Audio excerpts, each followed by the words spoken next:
Good morning, everyone. Welcome to this morning's workshop on the Commission's electric utility and gas utility regulations, the Commission's review, Commission staff's review, let me say that correctly. And we appreciate all the participation and input that we've received regarding the Commission staff's review of the Commission's regulations. We've published an agenda on the docket management system regarding the order of presentations this morning. We ask that each entity or person that has filed or intends to make presentations, if you would, please provide a short summary of your comments. And we're going to proceed in the order that's been published on the docket management system for today's agenda. And after each presenter, I may or may not have a couple of questions that after reviewing the materials, have for the presenters, if that's all right. So we're going to get started first with Blue Ridge Environmental Defense League. And if Director Zeller, are you ready to proceed with your summary, please? Yes, I am. All right. If you would go ahead then. A time frame? No, sir, I have not put time constraints. I just asked for a short summary of your comments, please. Very good. I can do that. Yes, sir. Good morning. Good morning. I am Lou Zeller, Executive Director of Blue Ridge Environmental Defense League. In our complaint filed on April 6th to the Commission, we rejected the unjust use of eminent domain for a proposed 14-mile natural gas pipeline on the banks of the Great PD River. One of our members received a notice of condemnation just about a year ago for a 33-acre property handed down in her family since 1912. Her land is in the pipeline's proposed path. Pipeline across her property, Dominion Energy, South Carolina, offered compensation of $105. But the property owner, Reverend Ratha Jefferson, was badly treated by a pipeline company representative who came to her door. Director Zeller, may I ask you something? I don't know why I can barely hear you in here. Can you pull that microphone closer to your, does that work? Would you speak now a little bit so I can see if it's better, the sound is better? Yes, I That's can awesome. speak up too. That's so much better. Thank you. All right, thank you. The company representative who came to Reverend Jefferson's door, according to her report, was rude and was giving her one last attempt to sign these papers or I'll turn over to a lawyer. This is not an isolated occurrence. We've observed these transgressions too many times to be excused as a few bad apples. Such high-handed tactics are commonly used by pipeline agents who assume that invoking eminent domain gives them rights which they do not have. The Fifth Amendment of the Constitution states that no person shall be deprived of life, liberty, or property without due process of law, nor shall private property be taken for public use without just compensation. One thing the Fifth Amendment does not do is grant permission for boorish, offensive behavior. On the contrary, the terms due process and just compensation imply respect for the citizen. Eminent domain law allows for taking of private property for public use. Originally, public use was defined as being public ownership or having public access. Clearly, schools and highways are public uses. However, existing rules governing the taking of private property, such as the South Carolina Eminent Domain Procedures Act, give unfair advantage to the private companies seeking to build a profit-making pipeline. For example, a public work project is defined as any work or undertaking which is financed in whole or in part by a federal agency or a public body, or is administered or supervised or regulated by a federal agency or public body. To allow eminent domain to apply to any work regulated by a public body, including virtually any private industry, includes virtually any private industry with an air permit, a water permit, or a building permit. As written, this rule has a chilling effect on constitutionally protected conduct. That is the right of a private individual to own property.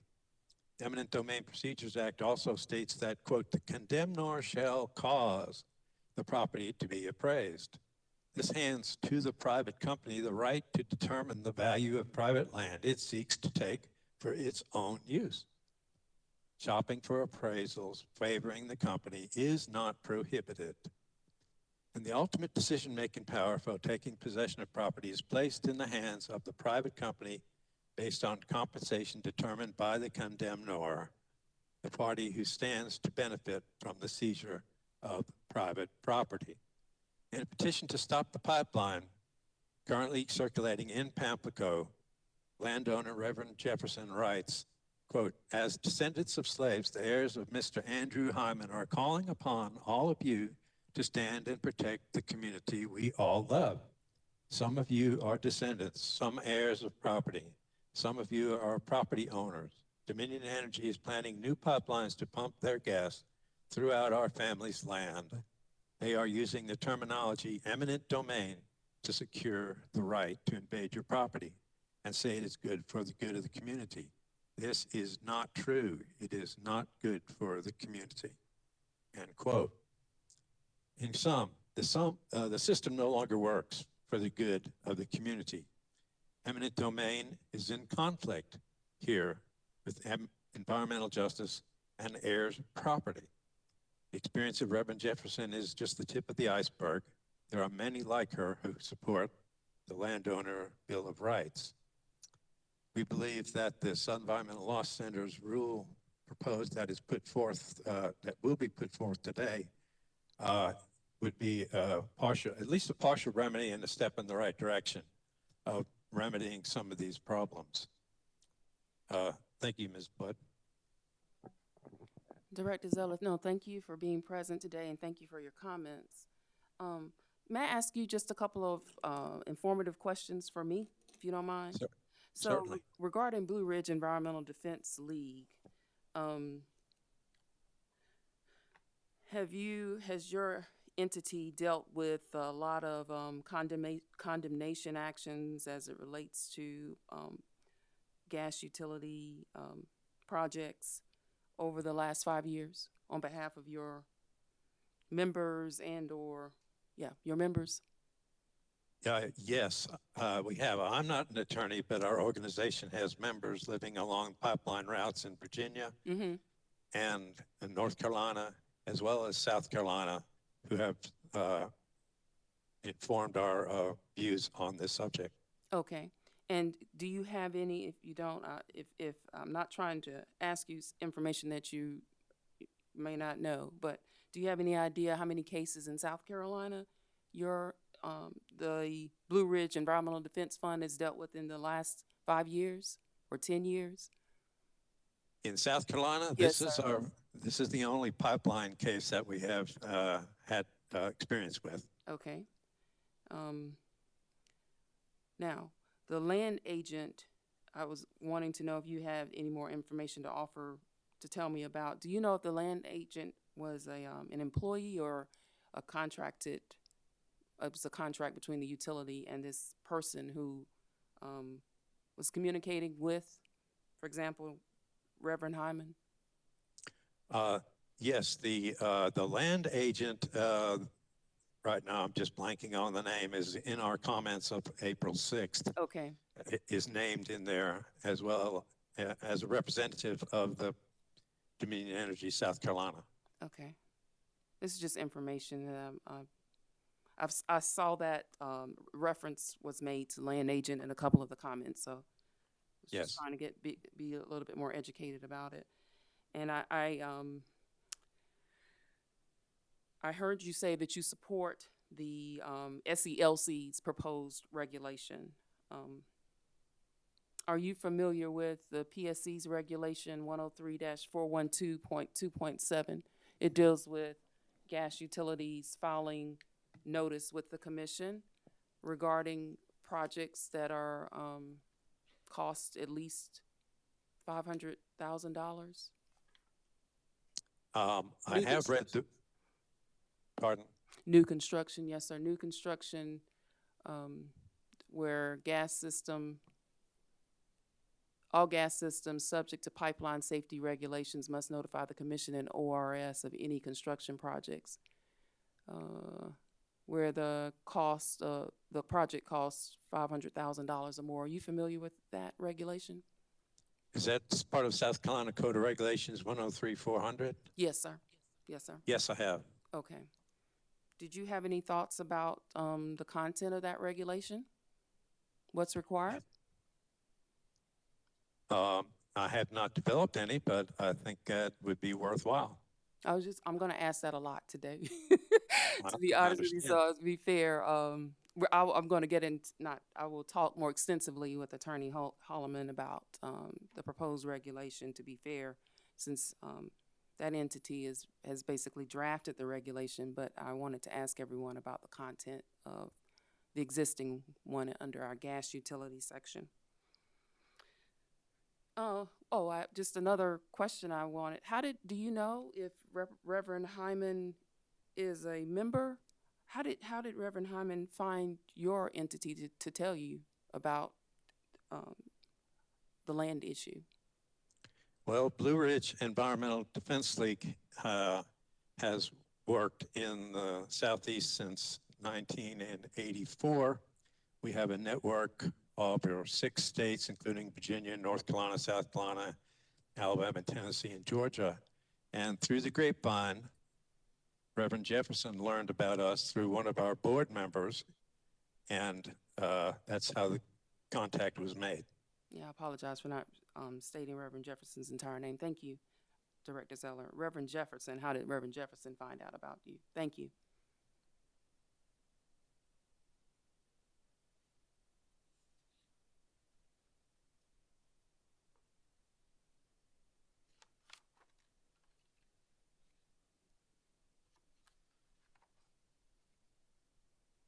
So, Director Zeller, I think this is one of my last questions. What you're of the opinion that the South Carolina's current condemnation statute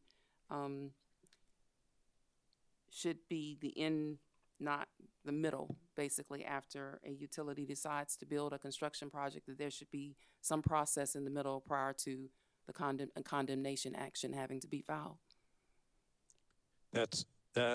That's correct. In the definitions that I read to you from the South Carolina Code 28270 and its sequelae are just examples of what needs to be changed. And but I think the proposal, which is Mr. Holloman has drafted, is an excellent start. Okay. Well, I appreciate your patience with me this morning, Director Zeller. Thank you for your presentation. Thank you for allowing me to appear today. Yes, sir. Yes, sir. You can please remain if you'd like. I'm going to move on to the next presenter, okay? All right. All right. We're going to move next to Lockhart Power Company, Attorney Fox, and Controller David Turner. Thank you. Good morning, Jocelyn. Good morning, everyone. I'm Peg Fox with Burr & Foreman, and I'm representing Lockhart Power Company. David Turner, a business controller with the company, is also here to address. I'll be presenting the comments, and he'll be here to address any questions as needed later in the program. Lockhart did not file initial comments in this docket, but we did review the initial comments filed by other parties and filed reply comments. As an initial matter, our comments are limited to Article 3, the electric regulations, because Lockhart does not provide natural gas service. So that's the scope of the comments that we filed. In general, Lockhart does not believe that substantive changes are necessary to the regulations at this time. The procedures and timeframes are well established. The companies and customers are very familiar with them. And so anything to change timeframes and things like that, we believe would be more disruptive than helpful. Lockhart does agree that the regulations can be modernized in some respects to recognize, for example, some of the other parties that recommended recognizing customer preferences for electronic communications. We think that's great. Lockhart does have customers who prefer to receive their communications that way, and we believe that can be modernized. As far as some of the advanced metering infrastructure technology, things like that, Lockhart does not currently use that technology. we're fine with modernizing and updating as long as it is recognized that that's not an exclusive technology. We agree with allowing for cloud-based record retention. That's a good modernization and update.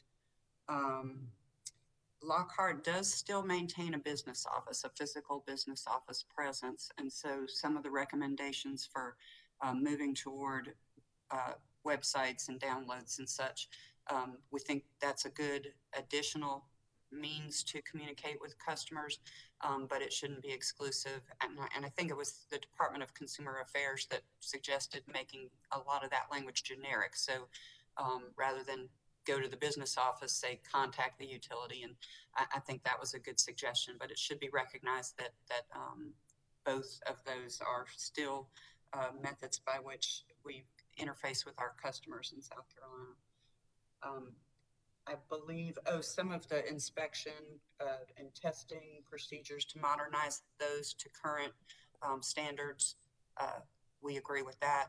But again, anything that updates, modernizes, and brings these regulations in conformance with current practices and standards and technology, we think is good. But as far as substantively timeframes and everything, we don't think that's necessary. And I believe, we're available for questions. David and I are, either now or later on in the program. Thank you. Okay, give me 1 second, please, Attorney Fox. I thought I had a question for you. I thought I had a question for you regarding 330B. Look.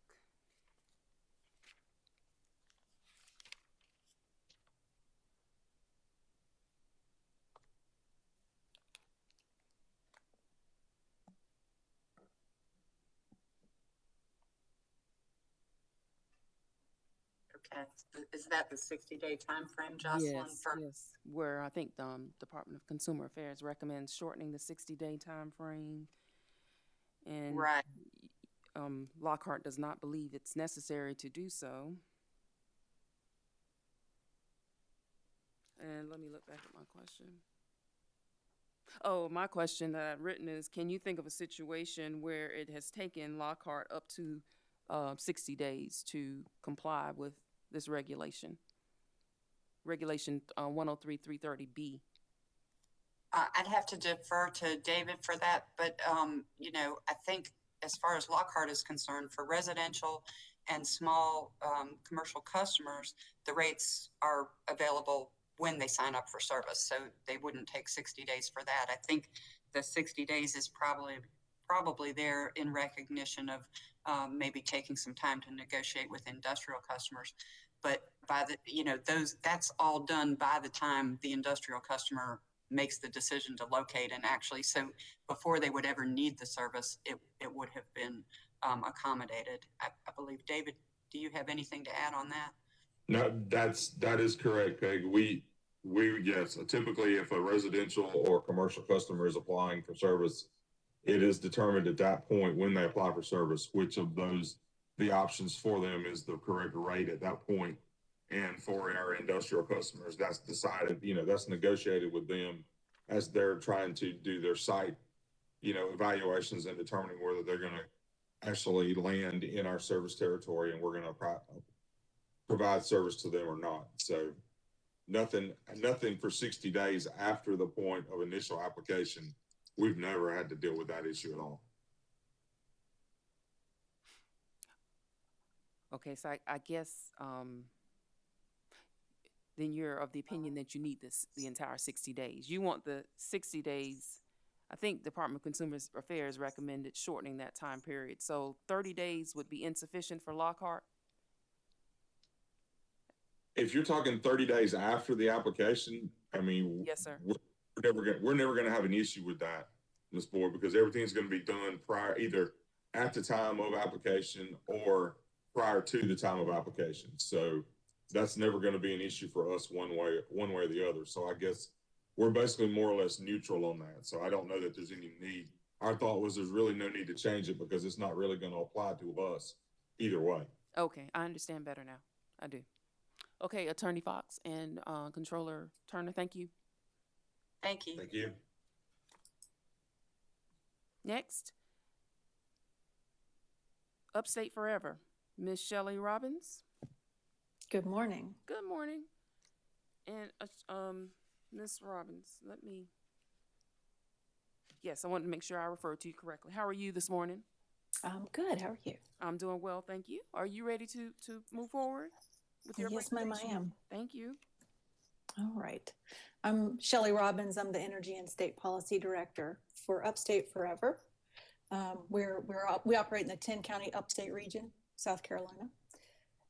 Upstate Forever is participating in partnership with the Southern Environmental Law Center, or SELC, and Friends of Beaver Dam Creek. We also support the comments of Blue Ridge Environmental Defense League, the Niskanen Center, and the Property Rights and Pipeline Center. We concur with and support the proposed regulations submitted by Frank Holloman of SELC. Upstate Forever has worked with landowners on 3 different gas pipeline projects since 2016, because the Transco runs through the upstate. So we are impacted by a lot of pipeline issues. The first was Dominion's 55-mile Moore to Chapels project, which was a FERC regulated project at the time. The second is Dominion's 14 to 15-mile River Neck to Kingsburg project in Florence County along the PD River. That's not in our territory, but we have expertise, so we've been advising in that area, and we were actually approached by citizens in that area who were being treated very unfairly, and they sought us out because of our experience with pipelines. So that's how that relationship started. That is a PSC jurisdiction project. And then Piedmont Natural Gas's recent proposed 10-mile Line 201 extension project in northern Greenville County, which is also a PSC jurisdiction project. In all of these projects, I've spoken with landowners who have been lied to, misled, intimidated, and even frightened by the gas utilities and or their contracted land agents. Some of these incidents were communicated directly to the commissioners during the 2 generic construction docket proceedings. The first one on February 2nd, which was docket 2006-244G for Dominion. And the second was February 4, docket 2012-278G for Piedmont Natural Gas.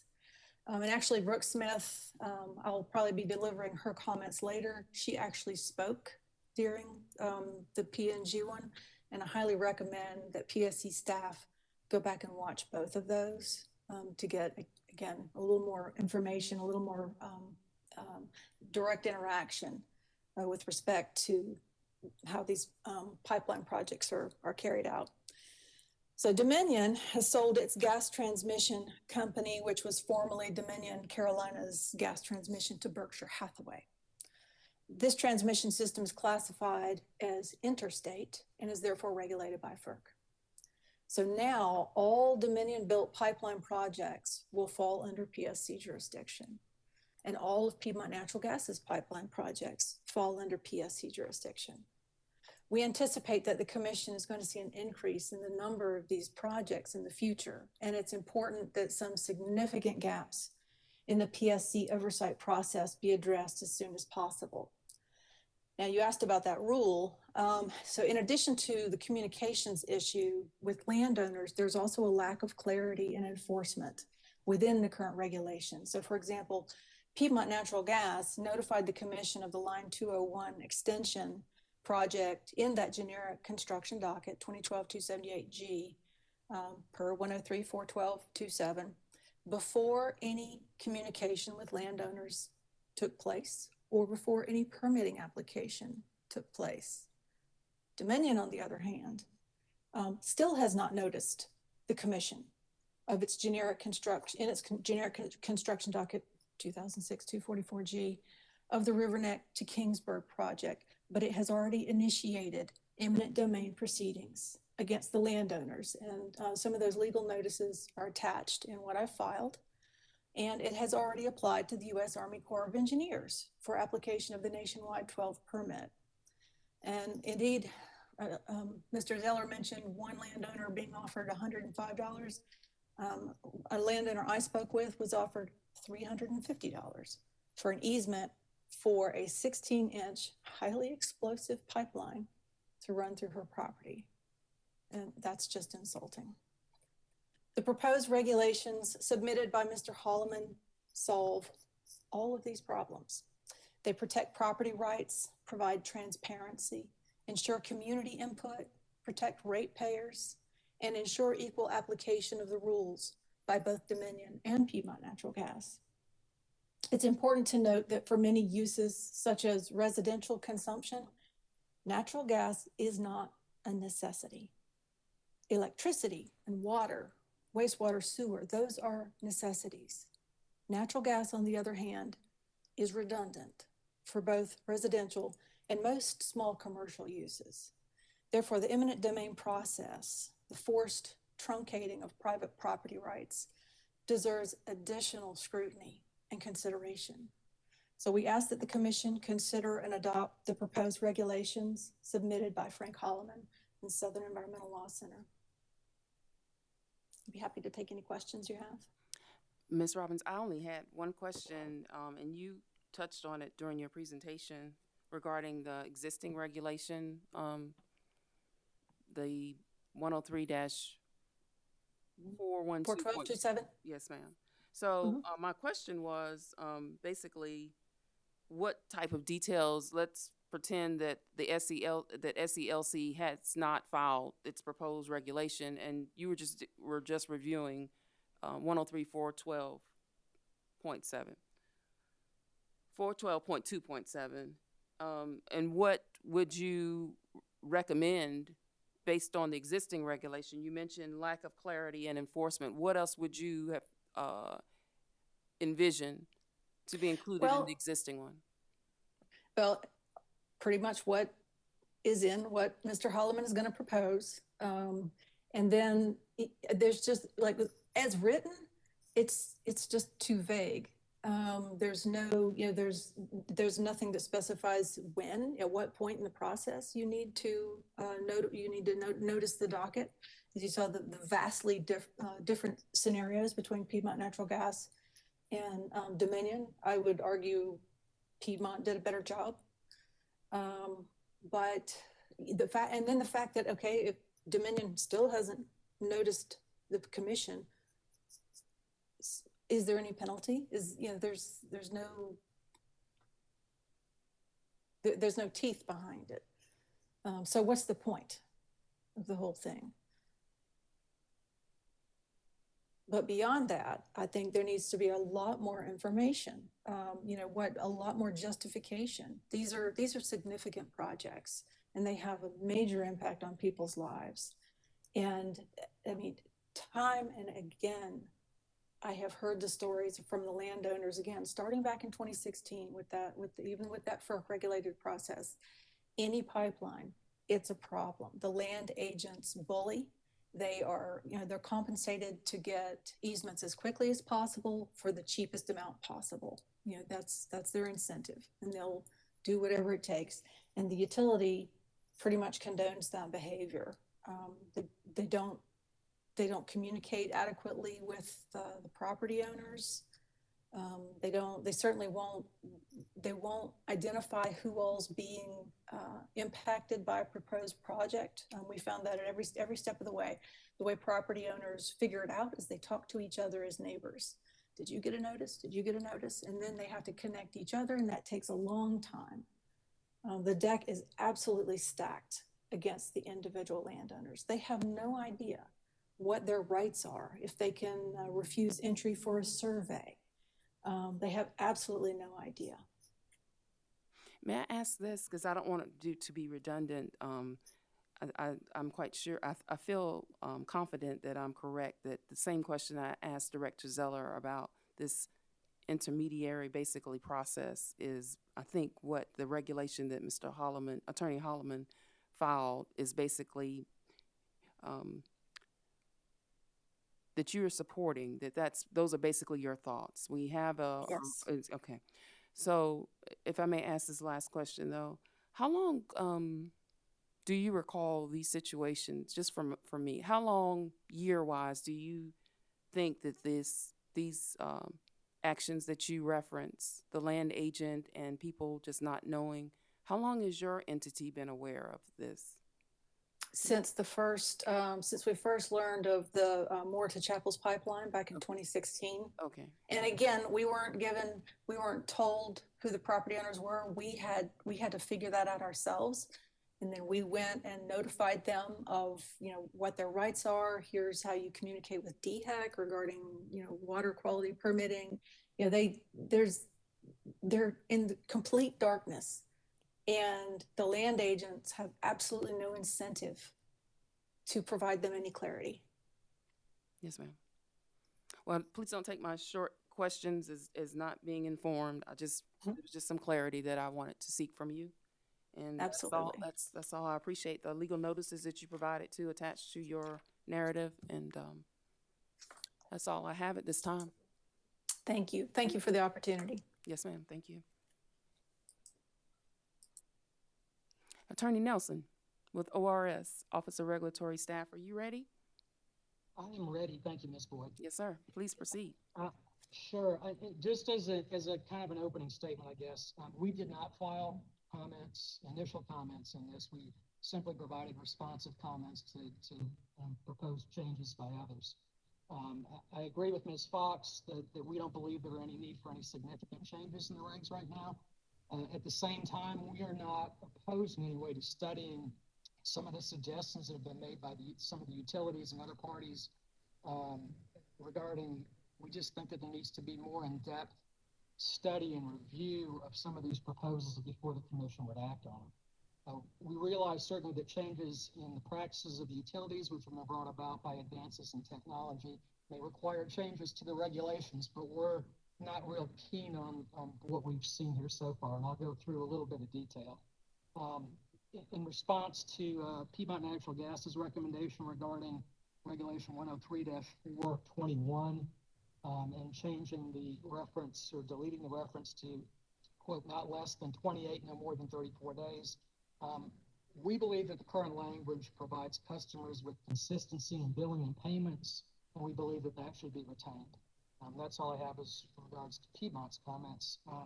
In regards to Duke, initially Regulation 103-321, which is the meter reading regulation that has been suggested to change by Duke.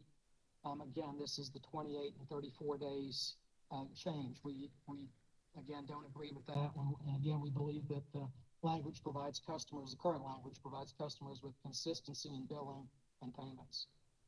Regulation 103-322 recommendation. We don't believe in the current form that has been suggested by Duke that we could support that.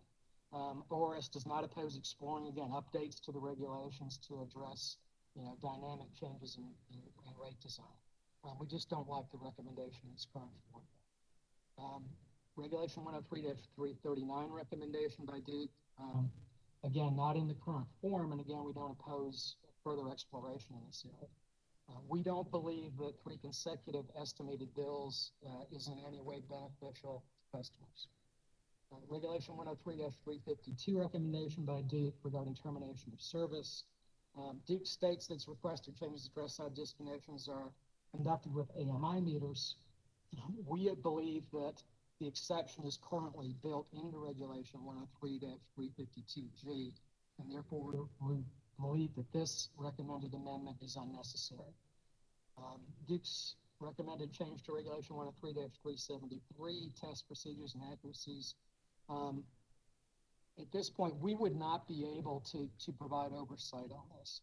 We would need additional information before we could support any change. In addition, ORS would note that it would need to acquire new meter reading equipment and seek additional staff training if Duke's proposed regulation were implemented. Again, this is something maybe that should be done in the future. However, there are certain changes in ORS practice and procedures that would need to occur if this recommendation were to be adopted by the commission.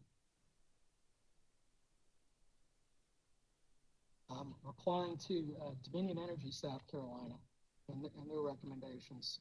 The existing process, we believe, that is provided in regulations 103, 345, and 345 work well and ORS's experience and do not require a change at this time.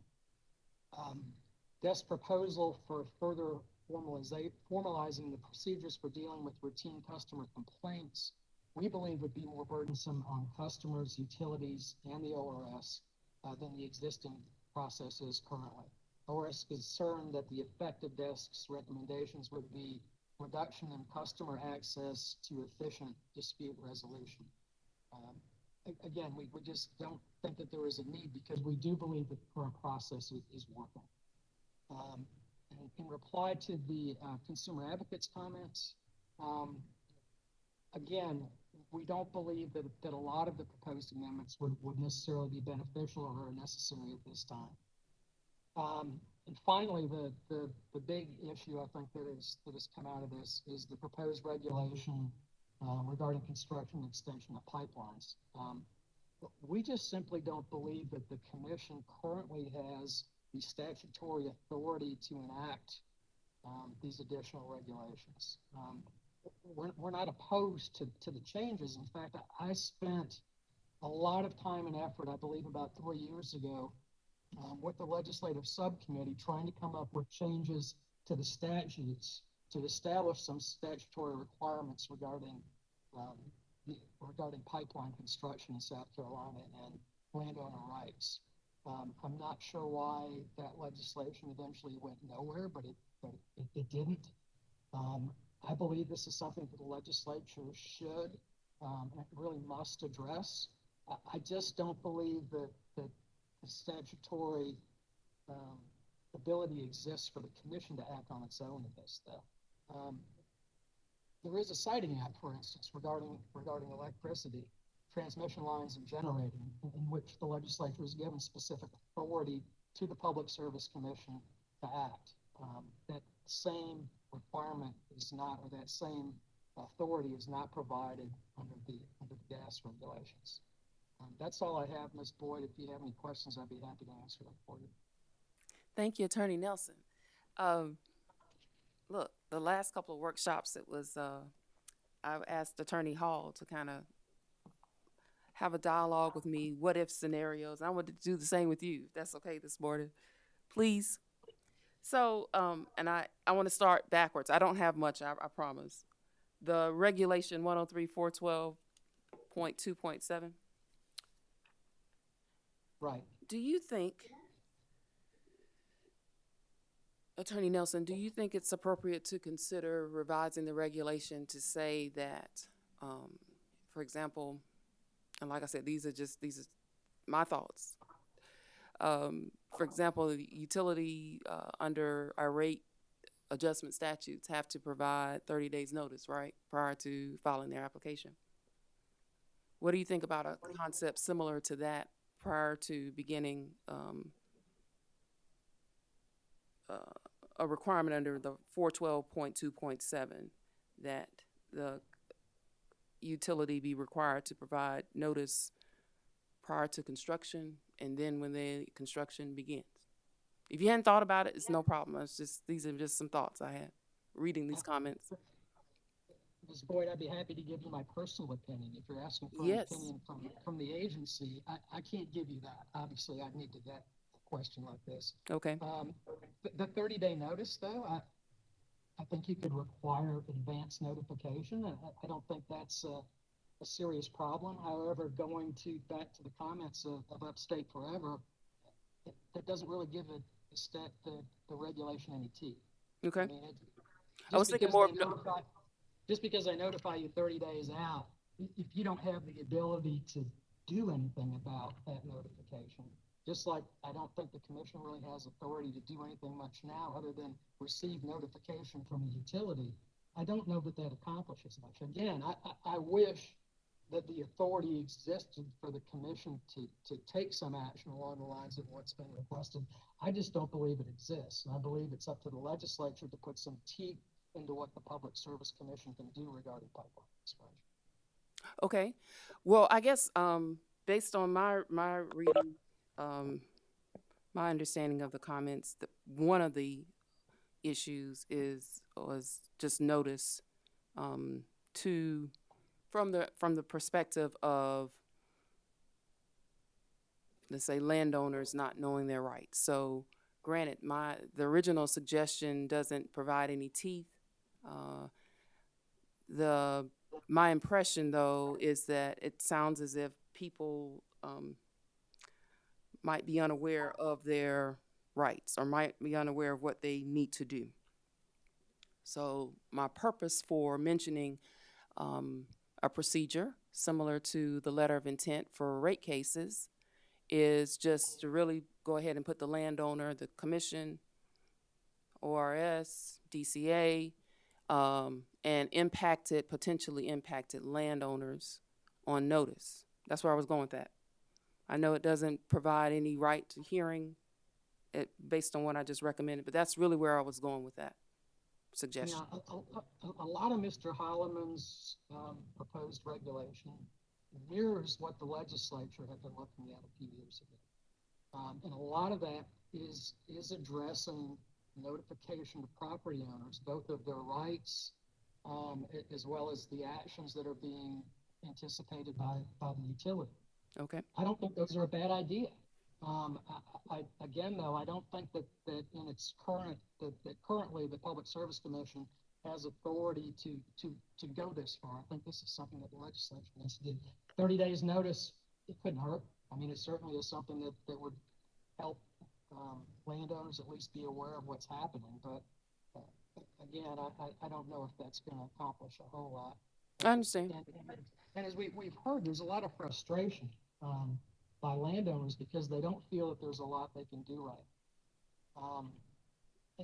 And that's something that needs to be fixed. I just don't think you can do it. Even in its current state, you don't think the commission, where notification is currently required of the utility to the commission and the ORS, you don't think the commission has the jurisdiction to require under that regulation that the landowners also be notified? Yeah, I think you can do that. I don't have an objection. I don't think there's anything that would stop the Public Service Commission from doing that. I don't think you have authority over the siting of pipelines itself. I'm with you. I understand what you're saying. That's really what I was trying to. Mr. Attorney Holloman is next, so he and I will talk very shortly. But I wanted to look at where we are right now, and Attorney Nelson, also looking at the regulation as it currently exists with the projects, do you think another level of detail should be researched by our commission staff? Do you think that the current regulation in its current form is sufficient? It's hard to offer opinion on. Okay, no problem. I'm moving on. I mean, it doesn't require much right now. I mean, all it requires basically is the utility to send a letter to the Public Service Commission saying, hey, here's our projects over $500,000. Okay. You know, I just don't, there's not a lot of meat on the bone there, obviously. All right. So I'd written, the customer billing, Attorney Nelson, I wrote a note here, 103339. Do you know if ORS receives a lot of questions regarding the content of customers' bills, just lack of understanding? Can you give me 1 minute? I'm going to consult with my expert. Okay.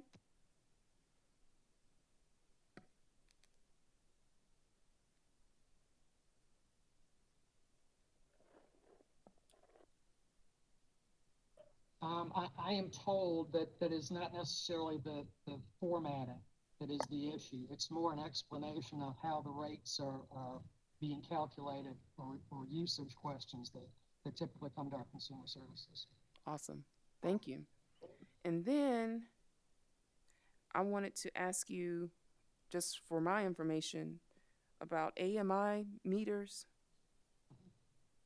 And you mentioned on page 2 of your reply comments that you didn't support a certain entity's proposed amendments, and that ORS would need to acquire new meter reading equipment and seek additional staff training if Duke's proposed regulation were implemented. That goes to 103373, which is the test procedures Yes, and accuracies. That is I mean, currently we don't have the ability to do that. So, and again, Justin, I'm not sure where we are in the process with these comments. I Okay, assume we're just at stage one, and there certainly, I would hope there would be an opportunity to have some give and take between all of the parties that are participating in this right now, and maybe seeing if there's some resolution we could come to. However, we have a concern if the commission were to suddenly adopt a regulation like this, that we would not have the ability to test meters. I understand. Can you give me 1 second, please?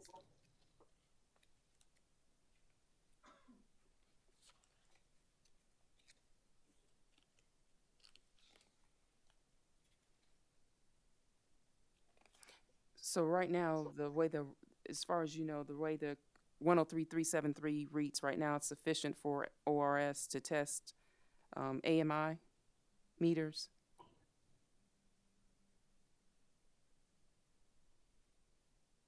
It's verification of test results, I think, Okay, that we still would have an issue. We still have an issue with. okay, I mean, yeah, there needs to be some, we're not denying there probably needs to be some kind of change here, but right now we need some review and analysis and study to decide what needs to be done. And again, we'd be more than willing certainly to work with the electric utilities and trying to find a way to fix this. all right. That's all I have, Attorney Nelson. Thank you. Thank you, Ms. Boyd.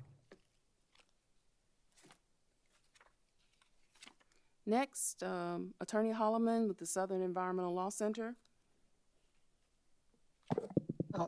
Thank you very much, and thank you for the opportunity to present today. I think it would be helpful to recap where we are, and then to how we got here, and then to describe the proposal, which I think has been either misunderstood or misrepresented in some of the responses. And I want to expand on some of the questions you asked, which I think get more to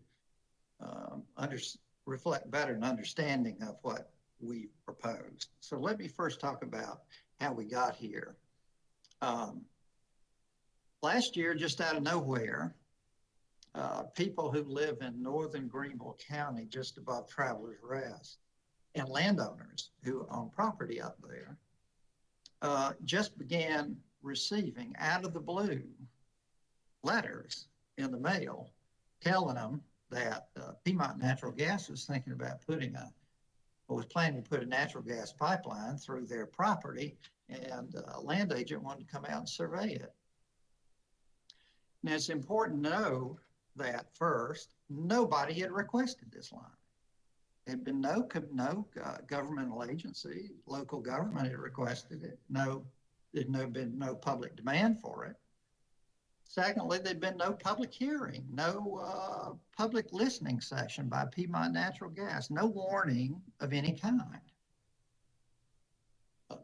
Third, from what we could tell, the people at Piedmont Gas who put this together didn't understand the area they were going through and had limited knowledge of it. It had all appearances to have been done, having been done based on computer screens from out of town, because initially the line was proposed to be put through a Heritage Trust Preserve of the South Carolina Department of Natural Resources, through other conservation lands, through lands that have federally endangered species on them. It was just as though this was done in a vacuum.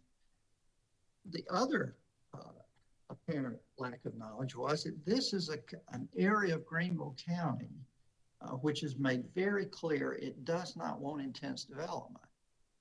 We've had at least 3 or 4 instances where the Greenville County Planning Commission has rejected proposals for subdivisions in this area,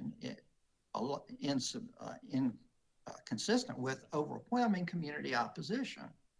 And Greenville County's comprehensive plan does not contemplate intense subdivision development in this area. This is a land of rolling hills, conserved nature preserves, old family farms, beautiful new homes built on large parcels, horse farms, cattle farms, and a scenic rolling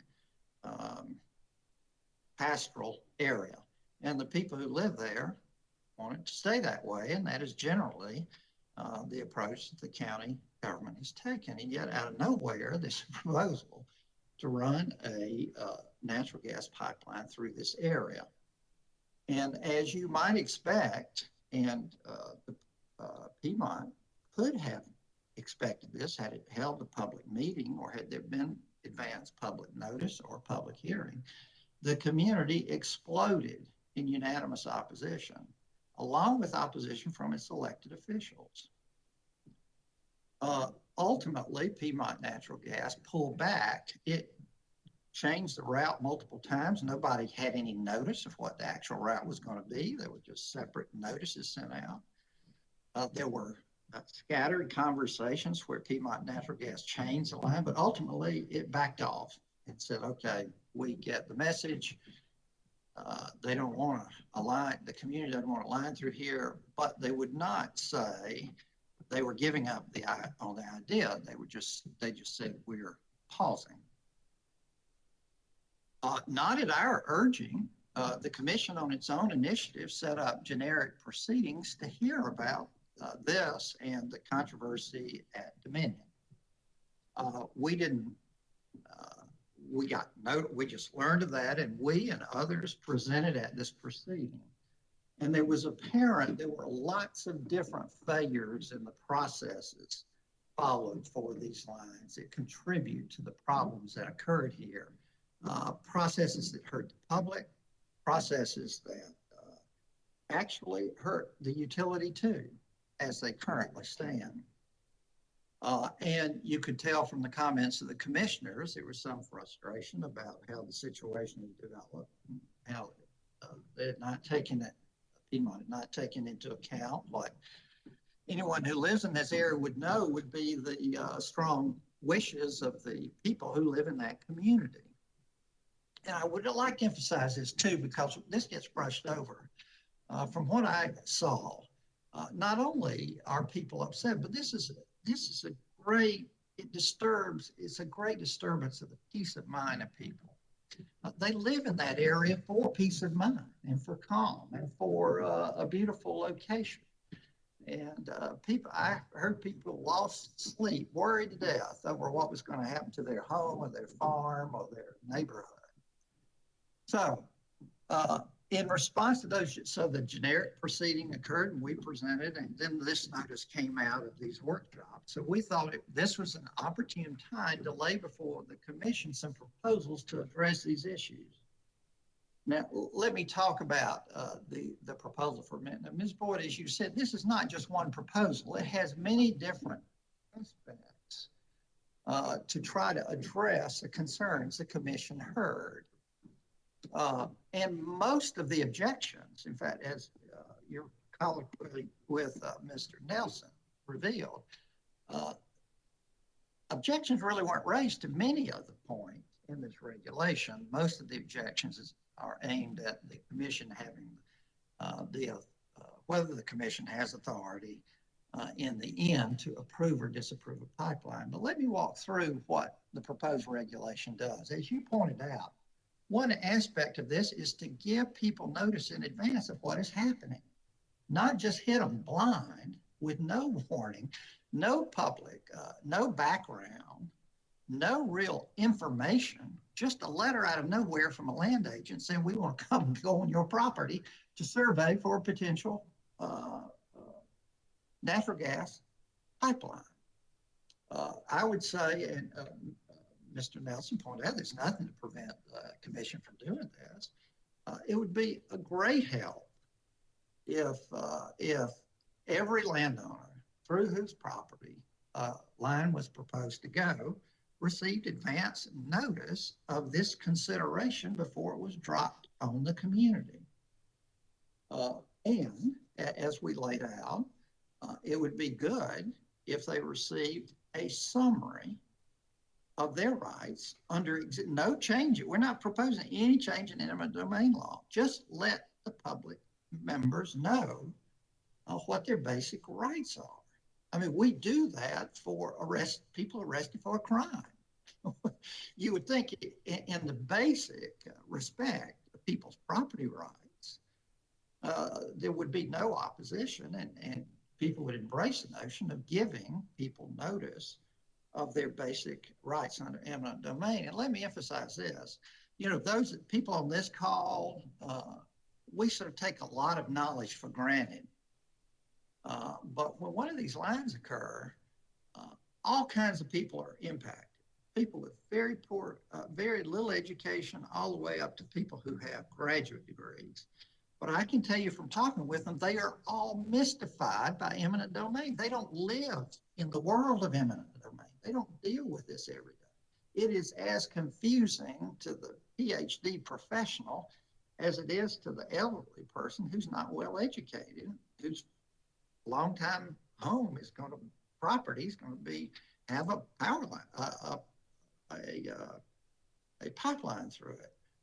So giving advance notice and letting them know their basic rights and a chance to get their thoughts together would be of tremendous help. We also think, as we laid out, and this is a separate, another additional point, people ought to be informed of what the proposed route is. That was never provided. Different legislators or others would have a conversation or a Zoom with the pipeline company, and they put up on the screen, say, a proposed line. And somebody might take a iPhone picture of that, and then it might get around. But there was no uniform presentation. Here's the route. Here's where it's going to go. So people would know that up front and be able to say, wait a minute, don't you realize you're going right next to this cemetery? Oh, wait a minute, don't you know you're going through Department of Natural Resources Heritage Preserve, and that's a very questionable thing to do? Or, hey, wait a minute, don't you realize you're going to damage a valuable wetland, or you're going right next to my new home, right next to it, I mean, within feet of my home. In other words, we didn't, nobody knew the pipeline, where it was going, in total ignorance of where. And nor did anybody have an idea why. Why is this being built? What's the justification for using the power of eminent domain to involuntarily take my property? In fact, we got conflicting justifications. Piedmont Natural Gas told me directly it has nothing to do with any industry, not whatsoever. It's just to expand our services and improve our service. That's it. Well, then the newspaper, they later say, oh, this is to serve Furman University, help Furman University and other businesses at the end. Well, Furman then said, no, we don't want any more natural gas. We don't need this line. So we had all these, and one of the justifications at one point was, well, we expect a bunch of new homes to be built in this area. Well, that's exactly contrary to what Greenville Planning Commission had been doing and what the community had asked for. So it would be good too if up front, if there is a valid reason, if there ought to be one to exercise eminent domain, that be provided to the public. And we've also asked for, I won't use up all the time for this, but you see it in the proposed rule, different materials that surely the utility develops internally. If it is going to spend tens of millions of dollars on a new pipeline and charge it to the ratepayers, surely they must develop that ahead of time internally. That should be shared with the public, since this is a public act for a public use. What is the underlying rationale? What are the underlying factors? And as you see, we have asked that the utility do a survey of all these factors that it had to learn of after the fact and change its route over and over again to the severe detriment of the utility's public reputation and ultimately to back off entirely from the process.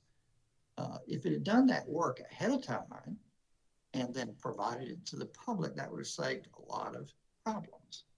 So each of those, any one of those would be a help. Each one of those would be an improvement. We've also said there should be a public hearing in the community before this happens. And nobody's provided any legal objection to why the commission can't do that. In fact, the commission has done that before in this very community. When Duke Energy, the parent of Piedmont Natural Gas, proposed to build a big power line from Asheville down to Campobello through generally not this specific area, but very nearby in this general geographic area, the commission held a public hearing in Landrum in the high school auditorium. Hundreds of people showed up. And that was very helpful, I think, for the public to have a chance to express its concerns, which were many different concerns from many different kinds of people, and also for the utility to hear them and have a chance to respond, give its explanation. All that is informational. All that is a matter of giving people reasonable notice if something happened in the community. And all of that would help the utility in the end make the right decision and realize what they were facing. And it would inform the property owners who, after all, a big part of this is property rights, as well as our environmental concerns, but property rights have the public. This is a minimum of what should be required of remember, the entities we're talking about here are for-profit businesses. These are not public agencies deciding to exercise eminent domain. They have strong internal profit and revenue-driven reasons to do this. And what instead, so for that reason, there is a greater need before the power of the government is used to seize somebody's property or to threaten the seizure of somebody's property, then this basic information, notice, opportunity to have a public airing of it should be a predicate to that occurring. Let me say also, I often hear the utilities, and we saw this in the material, say, oh, we rarely have to go to court to exercise eminent domain. That shows it's not such a big concern. Well, see, that is totally misleading. You do not have fair, independent, free negotiations with a landowner when the landowner knows you, the utility, have the power of eminent domain hanging over their heads. You're able, and many times you're able to work it out because the landowner thinks they can't fight such a powerful entity as the power of eminent domain hanging over them. And the landowner doesn't have the ability to say no. That's why those often get worked. Not because that's, a friendly process. No, it's because the threat is so great, the landowner has to cave. So all that is very important. Apart from each one of those is really a separate proposal to deal with the different problems and related problems that the commission heard about and asked to hear about. And then as we lay out, the commission, there ought to be a determination by the commission that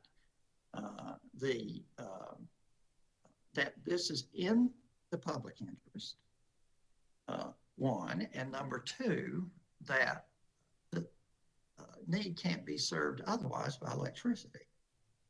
Here's a big problem we have here is in South Carolina, we don't have utility monopolies. We have super monopolies. They own both electricity and gas. So they don't have an incentive to be efficient in the extent to which they charge ratepayers for different services. In fact, they have an incentive to be redundant. And they don't compete against each other. They can collaborate within a monopoly for the greater revenues of the larger super monopoly. I know remember, they were going to put this pipeline through an area where people have been living for hundreds of years, and they were perfectly happy with what they had. And they had access to electricity. They really had no need for this line. Now, in terms of one final point I would make is, in terms of the commission's authority, statutory authority is about as broad as the legislature could have granted by law. And we've cited the statute 58-5220. It's vested with the power and jurisdiction to supervise and regulate the service of public utilities and to adopt standards, regulations, and practices to be observed and followed by gas utilities. Now, it is true that in the past, the PSC, the commission, has not done that. But the absence of adequate agency regulation in the past is not a justification for not acting in response to a problem now, nor does the absence, the failure of the choice of the commission in the past not to exercise its full power and jurisdiction in the past is not a reason why it cannot exercise that now. And its authority is indeed very broad. So I guess our point would be, as to all these provisions, the commission currently has the power and authority. And the fact that the commission has not done it in the past is not a justification not to do it now. In fact, the history of the past commission behavior underscores the need of the commission now to do things the commission didn't do in the past. I mean, we've seen failures of epic proportions by our regulated utilities, include some resulting in criminal convictions and terrible economic impact on our state and terrible environmental impact. And one reason for that has been inadequate supervision in the past. That's not a justification for continuing an action in the future. In summary, I would underscore what you had seized upon, Ms. Boyd, and that is, these are a series of proposals. The fact you don't like or you object to, not you, but the fact that one of the utilities may object to having the commission sign off in advance on whether it can cite a line, even though we think it clearly can and should. That is not a reason not to give residents and property owners 30 days advance notice. It's not a reason not to tell them, give them a summary of their rights under the eminent domain law of South Carolina. It's not a reason to against publishing and providing the route or the justification or requiring the utility to do a study and provide it publicly of its impacts.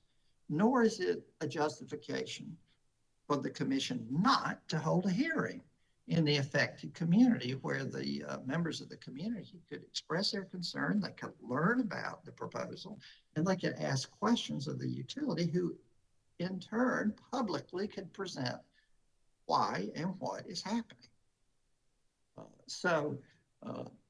We would emphasize this. Oh, let me say too, Piedmont Natural Gas said, oh, they don't really care about all these things. They're just trying to hurt natural gas. And that's why they're here. Let me emphasize, we would never, I would never have been here. As you know, Ms. Boyd, I normally don't appear before the Public Service Commission. I think the only time I've ever been here before is in response to problems with Duke's coal ash storage in South Carolina, and North Carolina for that matter. But the reason we're here is what happened in Travelers Rest, South Carolina. And the reason we're here is the Public Service Commission, on its own initiative, held generic proceedings to learn about what was happening with these pipelines. And we're here to offer solutions to the problems the commission heard. So that's the reason we're here. And we think the residents and the communities of our state deserve greater protection than they're getting.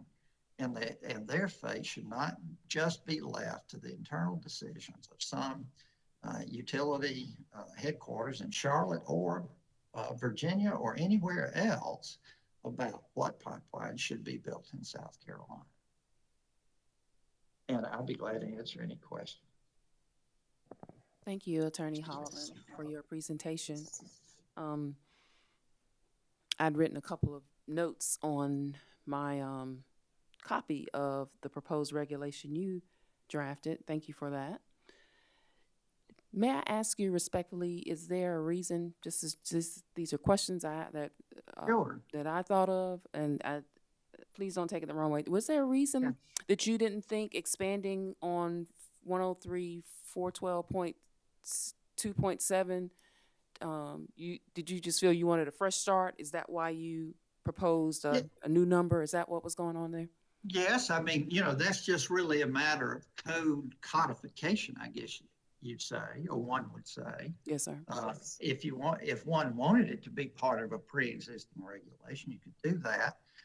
One thing to keep in mind, we were careful not to apply this to everything that's under that other reg.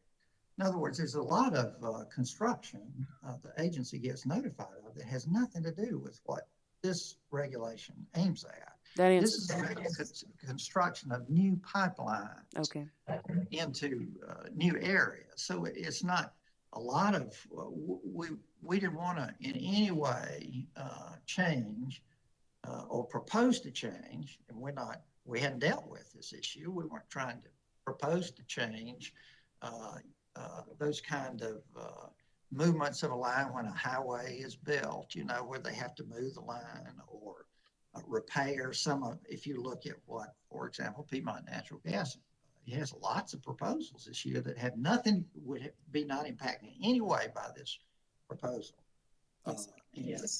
So that was one reason it's sort of a defined subset. But if you wanted to put it under that reg, that would be, as long as you made clear it didn't, and I think it does make clear it doesn't apply to all those other things. Yes, sir. No, I'm gonna be honest with you. I looked through and then I looked to see where 495 would be placed right after interruptions of service, right before Article 5, the sewage utilities. And so I just wanted to know. You answered the question. And the other reason I stuck it at the end just because it was the easiest thing to do. Okay. Not a problem. I just wanted to know. That's it. As a new sub-article. Yes, sir. Yeah. Yeah, it could be sub-article 9. Awesome. I just wanted to know. Okay, so let's say this regulation, staff moves forward with this regulation. So the statutory authority that you recommend that we cite, because all the Administrative Procedure Act requires agencies to cite the legal authority, the basis for, or the legal authority for recommending the regulation. So you recommend that we use 58-5210, as you said, is the Commission's broad authority. Okay. Yes, ma'am. All right. You've answered my question about the 412.2.7.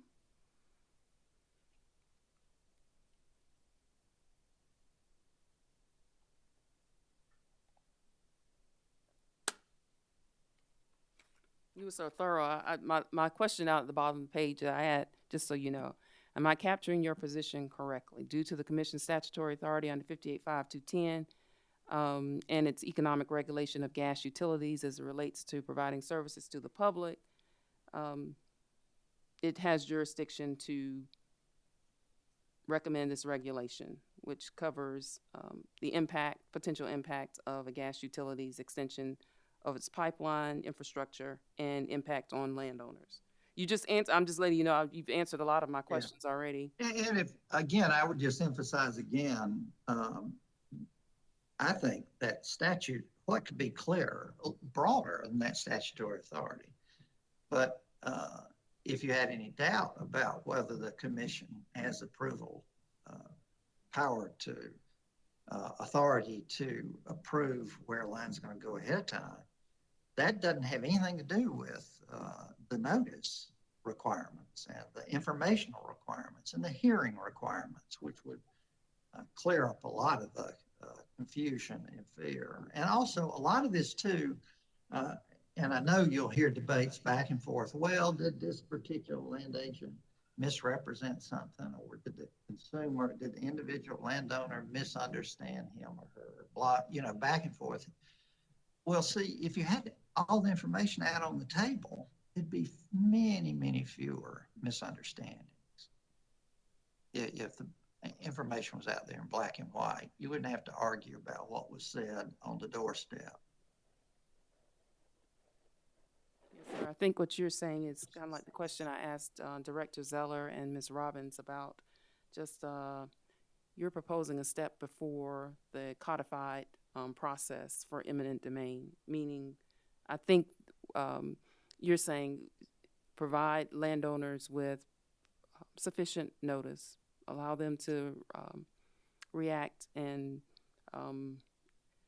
accept that these proposals are being made, and what can Yes. be done prior to an eminent domain action under Title 28 having to be. Yeah, what your rights are. Yes. And I mean, sure, I know lawyers can argue about almost anything, but surely if the commission is vested with the power and jurisdiction to supervise and regulate the service standards, practices, and services of the gas utility, surely the commission has authority to say before you engage the eminent domain process, you got to provide notice and information to the community and to the individual property owners.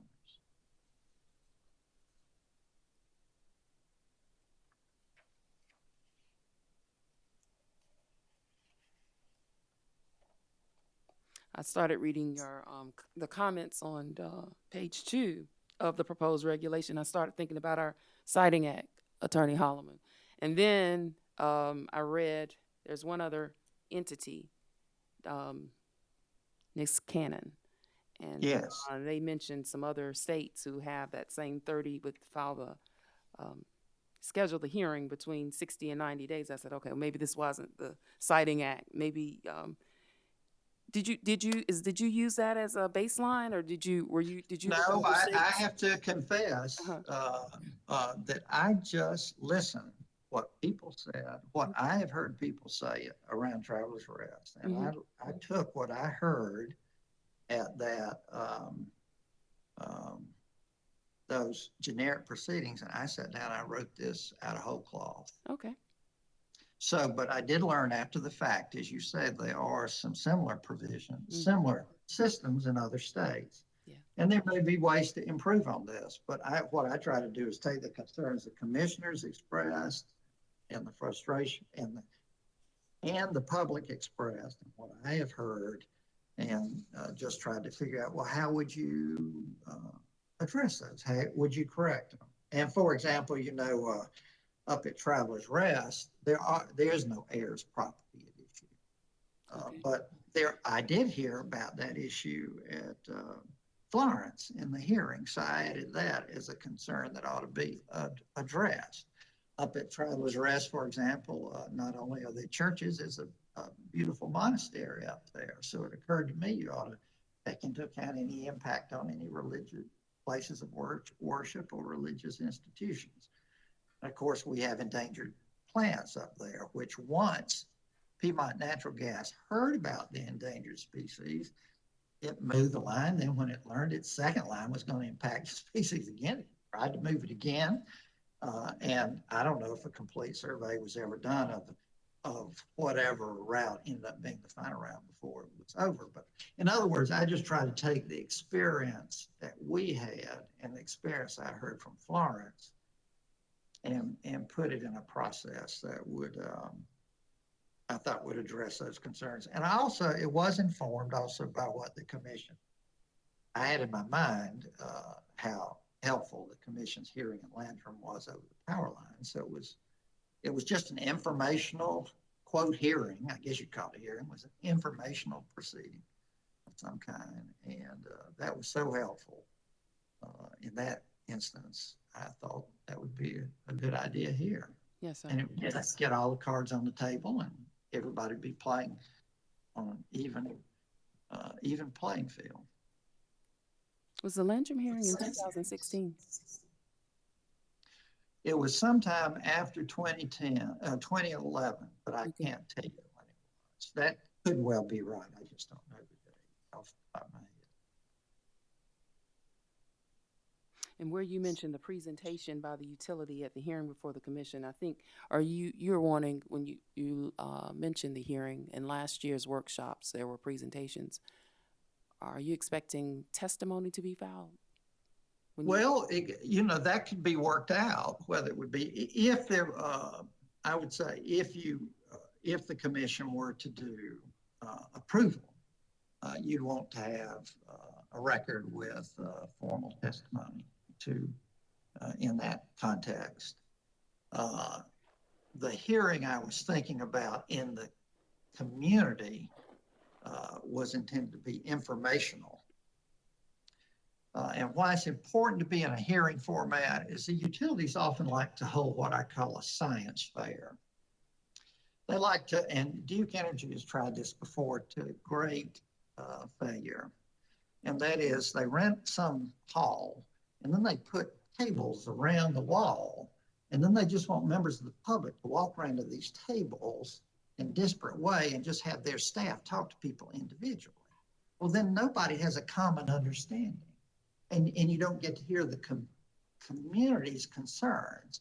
So what it needs to be is a proceeding more like a hearing. I use that term, but more like a town hall where there is one microphone, one presentation. Everybody gets to hear the same thing, and everybody gets to hear each other's questions and concerns, not this disparate science fair where you, in effect, dilute and render the community's concerns ineffective and also don't establish any common understanding. Anybody can be saying anything at one of these science fair tables and you don't know, nobody knows. Duke tried that on the power line and it was an absolute disaster.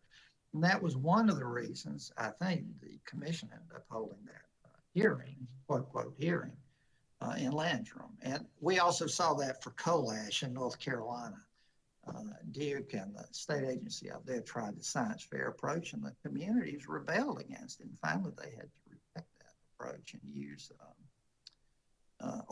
up there it was a state agency actually tried the science fair approach. And they ultimately had to reject that and went with the before public hearing approach of one speaker, common understanding, everybody hears everybody else's concerns and gets a chance to either echo them or reply to. Okay, because I attended Landrum hearing. I'm very familiar with the hearing, so I know. I'm glad I asked that question. So I now know more about what you have in mind here. Right. I understand.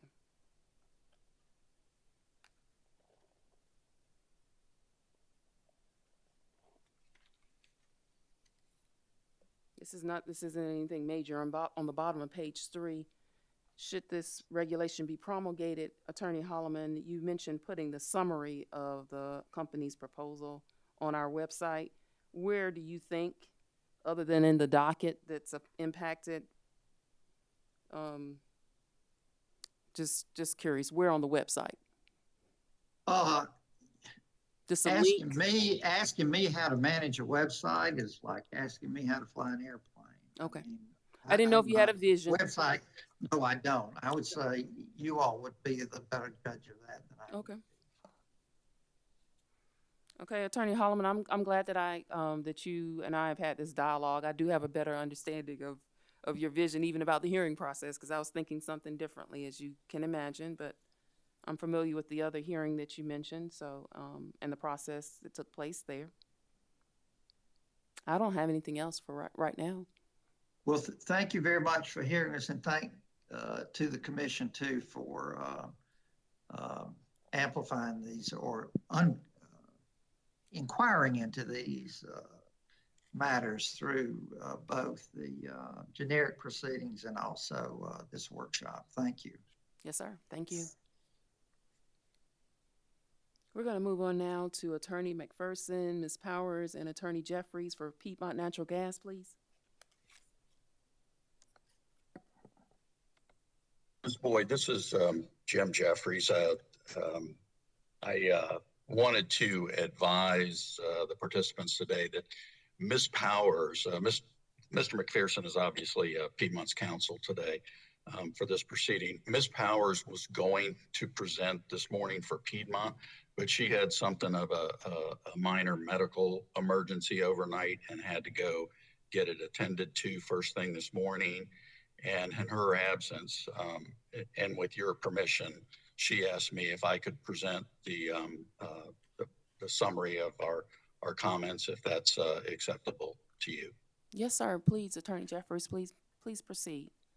Thank you. I would also like to note that Mr. Barkley, who is Ms. Powers' boss and is the Vice President of Regulatory and Gas Supply for Piedmont, is also participating, and I wouldn't be surprised if he didn't want to maybe amplify or potentially correct my summary when I'm done. So if we could reserve the ability to do that, that would be great. That would be perfectly fine. All right, thank you. My verbal comments today will be focused on two areas primarily. As you're aware, Piedmont filed brief initial comments on this workshop and then reply comments. And the reply comments dealt with some of the landowner and environmental concerns about siting and placement of gas pipelines, and then the other comments that Piedmont filed were addressed at some of the more technical proposals that the Department of Consumer Affairs made with respect to potential changes to the regulations. I am not going to address the latter subject in my comments this morning, which are the technical proposals raised by the Department of Consumer Affairs, but I'm happy to answer questions if you have any. So our responses to there are a large number of what I would characterize as landowner or environmental advocacy groups or representations that filed comments in this docket, specifically as they relate to the placement of gas pipeline facilities in South Carolina. And most of those folks supported Mr. Holloman's proposed regulation change.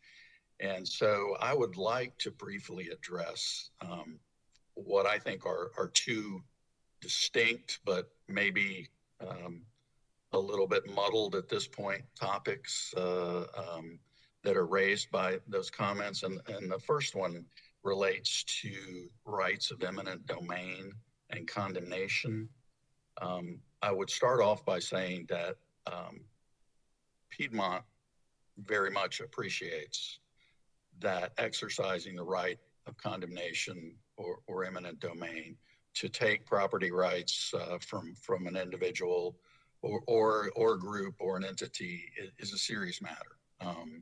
And because that's true, Piedmont makes every effort not to use condemnation or eminent domain to take private property rights in order to place their pipelines. They have a strong preference and lean very much toward the use of public rights of way, or they attempt to negotiate private easements. And sometimes those negotiations take place in the context of a potential use of eminent domain or condemnation, because if a piece of property is critical to a pipeline, then there is that possibility. But they have a strong preference and work very hard to avoid the possibility of taking somebody's property without their permission.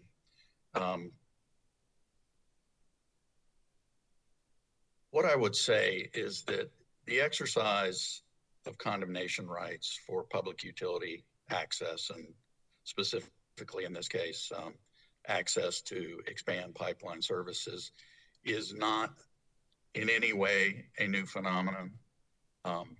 It's so old and so fundamental that it is actually baked into the Constitution of the state of South Carolina. And as the commission is aware, and as I assume everybody on this conference is aware, There are specific statutory provisions that address the rights of eminent domain that exist with respect to regulated utilities. And I think it's important to note that that those statutes specifically give the Court of Common Pleas in South Carolina jurisdiction to resolve disputes over what is just compensation for condemnation, but also over disputes over whether the proposed use of the property is a public use. So, and also importantly, there is no role spelled out for the Public Service Commission with regard to resolving those disputes. So my point is simply that it is not a new phenomenon that landowners do not appreciate and do not care for having their property taken through condemnation or the exercise of rights of eminent domain. And for as long as Piedmont has been in business in South Carolina, there have been statutory provisions and statutory processes and judicial processes for resolving problems that people have or objections that people have to the exercise of eminent domain. And at least what we perceive is happening with respect to some of the examples that have been raised today, it is sort of, I mean, every situation's unique, but in some ways they're typical landowner complaints and concerns about the fact that, there is a right to take private property for public use, and the statutes of South Carolina establish that placing utilities infrastructure is a public use. And so in some ways, these are common, not unique, not new. And there are statutory mechanisms in place and jurisdiction in place in the courts to resolve these issues. I don't say that to minimize the concerns of Mr. Holloman or the other folks that have argued for different processes today. I say it simply to point out that we're not drawing on a blank slate here, and there is precedent and procedures designed to handle all of the concerns that have been raised about eminent domain, and would simply note respectfully that the commission, at least under the existing statutes in South Carolina, is not a party that's assigned responsibility to resolve those concerns. And finally, I would point out with respect to eminent domain, the fundamental calculus of eminent domain is that the public good associated with taking private property for a public use exceeds the interest of the private landowner. And I am sure that no private landowner who has ever had his property taken by eminent domain feels like that equation was justified in their case. And so, but the point is that is the fundamental calculation underlying that statutory structure. And at least and this is a personal opinion, not the company's opinion, but in my opinion, if Mr. Holloman or if other advocates for these landowners feel like that's an inappropriate balance of the public interest or public policy, then it ought to be addressed to the folks that can change that balance. And I don't think those folks are at the Public Service Commission. So thank you for that. I will now move on to what I think is the second subject of a number of these landowner and environmental advocates' positions, and that is, what are the processes for siting and approval of gas lines? And as you've intimated in some of your questions today, there are existing regulations. There is no Natural Gas Siting Act in South Carolina, which would give the commission explicit authorization to engage in the kind of review that the Southern Environmental Law Center is suggesting. But there are existing regulations, and they include the one you've cited that requires notice of construction projects over certain value. And there's also regulations that specifically address, what the process is or what the rules are with respect to expansion of natural gas infrastructure facilities by companies like Piedmont. So again, we are not writing on a blank slate in this regard either. The Piedmont has been providing service in South Carolina for, Mr. Barkley will correct me later, but I think something like 70 years, and has expanded its facility during that entire time to serve additional growth and demand for natural gas. And it continues to experience that growth and demand, and continues to rely and utilize and comply with the existing commission regulations dealing with that subject. In terms of actually designing these projects, I don't think it would be a surprise to anybody to hear me say that it's a pretty technical and detailed analysis, because Piedmont's system is essentially a unified system, and which means that gas comes on at a number of points from a number of different sources, and it flows through its system based on the demand for gas coming off that system. At I think currently something like 150,000 points of customer meters, and managing the flows of gas and the pressures of gas, both of which are impacted by temperature and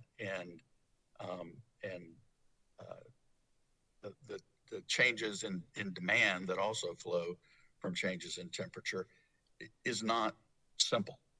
There are sophisticated software programs that the engineers at Piedmont utilize to measure these flows. And I think the important point to note here is that it's not a static equation. You can measure flows and analyze flows and pressures and demand at any given point in time, and 3 minutes later, the situation may have changed. And so the engineers at Piedmont have to plan to be able to provide safe and reliable gas service to their customers under all conditions. So that doesn't mean that you can take a snapshot in time and say, well, the system's operating fine. You've got enough gas flow. They have to plan for every possible condition, and that includes demand day or peak day conditions where their demand is at a maximum. And this is not a simple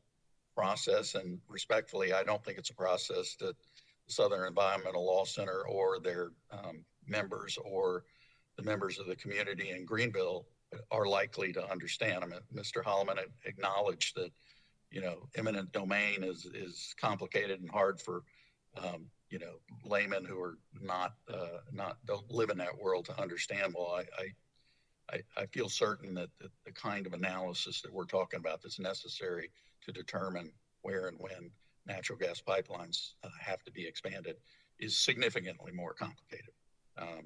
And so, at some level, information is good. I don't think the company would dispute that, and notice is good. But you also have to consider to what end the information is being provided. And when expertise is required, I think you have to rely on that expertise to some extent. So I mentioned this just briefly, but Piedmont's been in business in the natural gas distribution business in South Carolina for a long time. And its need to expand and grow its system is driven primarily by customer demand. I think we indicated in our comments that Piedmont had experienced something like a 13% growth in customers in the last 5 years. So it's not the case that its system is static and it's building pipelines just to build pipelines. It's building pipelines to reinforce its system in order to be able to provide service to the increase in demand on its system, and in order to be able to provide safe and reliable and economic service to its existing customers in the face of that growth. So as I indicated was the case under the statutes governing eminent domain and condemnation, I think we have a similar situation with the siting of gas pipelines, and that is that the existing regulatory structures have been adequate for Piedmont's system growth over many, many years without significant complaints. And there have been occasions where Piedmont, as Mr. Holloman referred to in his comments relating to the Greenville pipeline, there are occasions where people are faced with a pipeline coming into their area and they object and they make their objections known, and Piedmont, does what I think a responsible utility would do, and they look at it and they listen to the complaints and they take the complaints into consideration in their design, and sometimes they make changes based on that. So I don't think I don't think the Southern Environmental Law Center or really any commenter in this proceeding thus far has really presented a strong evidentiary case for the need to completely change the procedures. They have worked for many years and they have not been the subject of dramatic proceedings before the commission, and we think they continue to be adequate under current circumstances. So the question, I guess, to me, I ask is, so what has changed? What is different now that would justify a major change in regulations from what we've done the last 70 years? And I think to some extent, and we didn't hear a lot about this today, but I think it's there in the background, is that we are as a state and as a nation and as a global community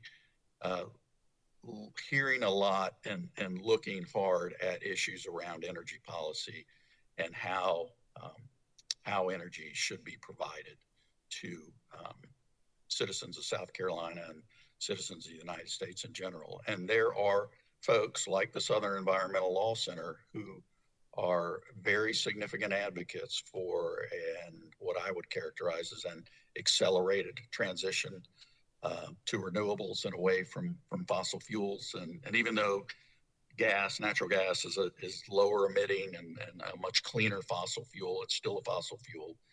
And the folks at the Southern Environmental Law Center and many, many other groups who are in favor of this more accelerated transition to renewables have adopted a strategy of attempting to slow down and impede the construction of natural gas infrastructure. Southern Environmental Law Center was heavily involved in opposing the ACP project, and they were ultimately successful. Not they alone, but they were ultimately successful in creating enough environmental-based challenges to that project that the developers of the projects finally abandoned it. So this is, and the reason I raise this is not to cast aspersions on the folks that have these beliefs. I think they are legitimate beliefs and they're legitimate subjects for political discussion, and they are at the core of what is our energy policy going to be in South Carolina and North Carolina. But the reason I raise this is that up until very recently, I think you could fairly say that there was a presumption that the expansion of utility infrastructure was a good thing. And I think you can read that into the statutory provisions in South Carolina and frankly in most states about the expansion of utility infrastructure. There have been growing concerns about that. It started with electric transmission, but we're now hearing it on the natural gas side. And the point I simply make is these are policy decisions and determinations, and I think they belong before the bodies that typically make policy decisions for the state of South Carolina. And I think for the most part, historically, that has not been the Public Service Commission. So I think the only other comment I would make, and it was simply because Mr. Holloman suggested that no one opposed his regulations. I think we would say that Piedmont opposes his proposed regulations. There may be aspects of it that we're willing to concede might be a good idea, and I'm going to let Mr. Barkley address that in a moment. But I don't want the record of this workshop to close with some indication that there is no opposition to the proposed rule revisions that the Southern Environmental Law Center has laid on the table. And with that, I'd like to turn it over to Mr. Barkley for any follow-up comments.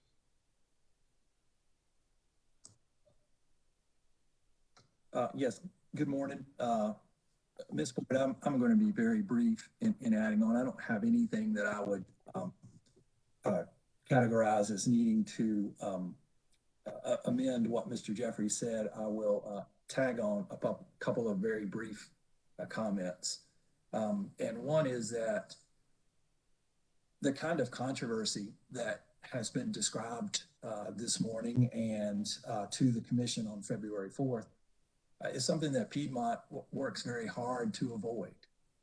And I would not say this morning or at any time that everything we've done as regards this controversial enhancement of our system in Northern Greenville County has been perfect, but we are not an arrogant organization. We want to learn, we want to get better, we want to engage the community more fully, and we want to keep complaints and disputes away from this commission so that it can focus on other matters and not be consumed with complaints over the extension of natural gas service.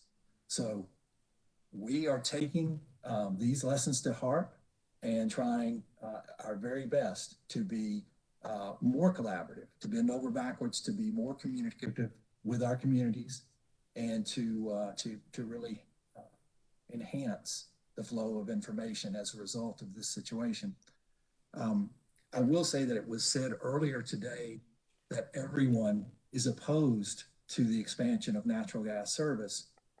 That is not a true statement. There are many people in Greenville County, not everyone, I would not say, I don't want to be misquoted, but there are many people that are interested in receiving natural gas service that don't have it now.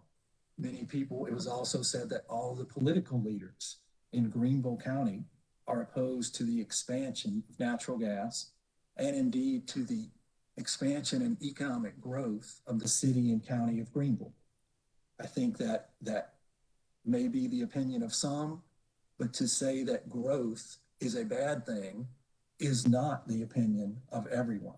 There are many people that want to see that community continue to grow, and it has grown, and we take our responsibility to be there on the coldest day very seriously.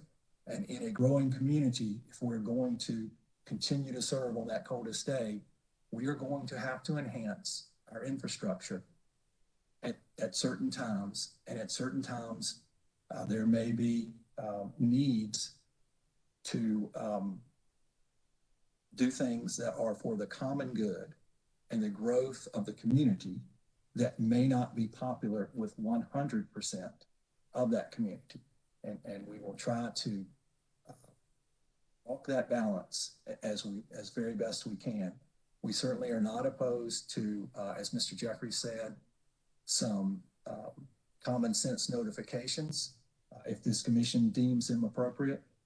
I think that to have formal hearings every time we run a gas line is going to be a very inefficient process, but we want to engage the community. And if engaging them in a manner that allows people to speak one at a time is what ends up being the most efficient and the most effective, we certainly are open to engage in our community in a way that works best for them. And I think I will leave it at that. And that's our pledge to more fully and completely engage as we move forward.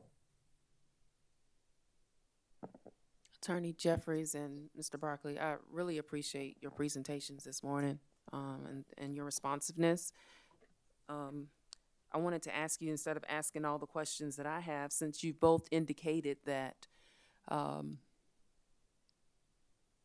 there could be parts of SELC's proposed regulation, there could be, I want to make sure you hear that part of my sentence, that would you be open to maybe filing follow-up comments instead of me just sitting here drilling and asking, about each section? Or would you consider that? And can you tell me whether you'll consider it?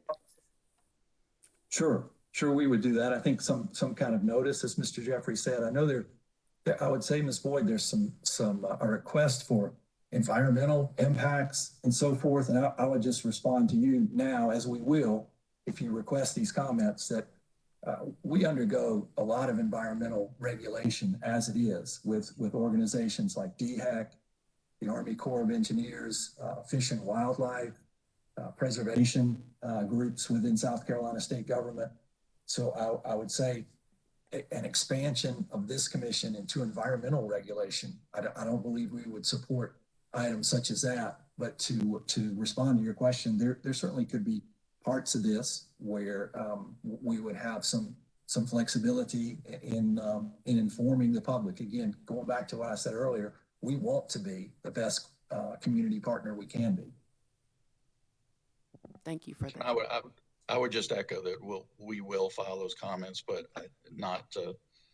I don't want to oversell what they're likely going to say. I will have to obviously talk with Mr. Barkley and others about it. But I think our initial reactions were that, Piedmont's not generally opposed to providing information and notice. And so I would expect that what you would, what our comments would say is that, we certainly don't have any objection to providing notice of these projects. And if the commission were to believe it was productive, I doubt if we would have a problem with, some sort of informational meeting with potentially impacted landowners. I think once you get beyond those 2 points, Mr. Holloman's proposals really kind of turn the process on its head and turn every, as Mr. Barkley alluded to, turn every pipeline extension into a contested case proceeding, which will create significant problems and significant additional work, significant additional proceedings, and significant delay in being able to provide the service that Piedmont frankly has an obligation to serve. But we'll include those in follow-up comments if that's the clerk's desire. Yes, sir. I think I think we'll draft some type of memo to the representatives in this docket and just ask. I asked because of what you stated, Attorney Jeffries and Mr. Barkley, in your comments, that no, you're not on board with 100% of the proposal, but that you thought maybe there are some things that you could possibly work with. And I understand you need to talk to your client, but I think if you will agree to do that, that would help us out here. And we'll put that in writing. Okay, awesome. Do you all need a break? I have a court reporter here. Are you okay? Okay, she's okay. How about everybody who's participating? Okay. We're good. All right. Thank you. Mr. Barkley, may I just ask a couple other questions, though, not regarding the extension of pipeline? How does, for example, under Regulation 103-421, do you know how Piedmont defines a month? Is it just from the first of the month to the end of the month, the first to the 30th, the first to the 31st? I believe, yes, ma'am. Okay. I was just, I noticed a couple of participants wanted us to delete that language regarding of not less than 28 days, no more than 34 days. And I understand ORS's position too, but I wanted to know how your company defines a month. Let's see if I have anything. I think, Mhm. I think our point there was, it was not necessary to be as prescriptive as the current, rule reads. Okay, okay. Okay, and also under Regulation 103-471C, related to test turbine meters every 6 months, and Piedmont recommends the frequency of this testing go to, or be modified to 24 months. Do your engineers have a standard that they can cite, or some other source that you're aware of as to why? I know they're experts, but I was just curious, is there a source that we can use? I do not know. I know that's their professional opinion, as you just alluded to, Ms. Boyd, that is a frequent enough to ensure the accuracy of those meters. Whether there is some sort of ANSI standard or other standard that we can rely upon to support that professional opinion, I do not know. Okay, okay.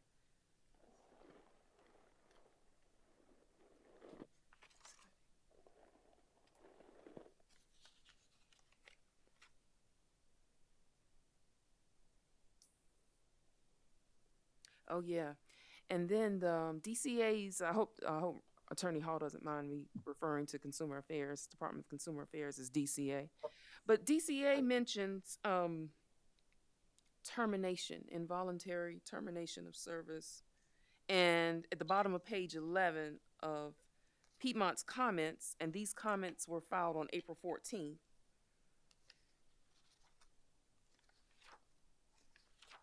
I think it's regarding the moratorium for summer months. Let me find that regulation if you don't mind right quick.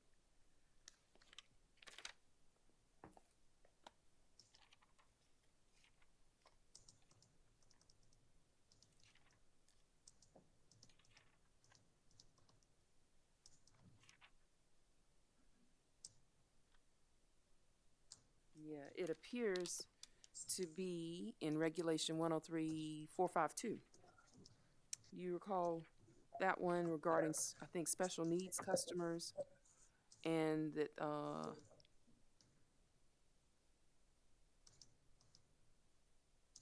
think it mentions December through March, and Attorney Hall suggested expanding the period of time in the year to cover the summer.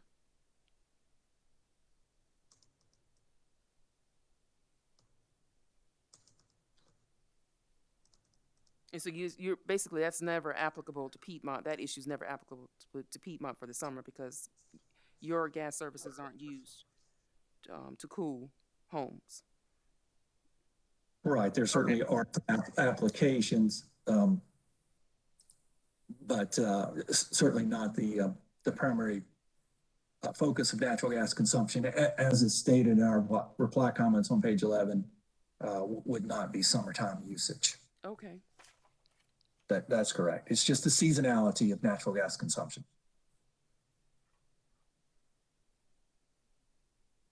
Okay. Let me ask you one other thing.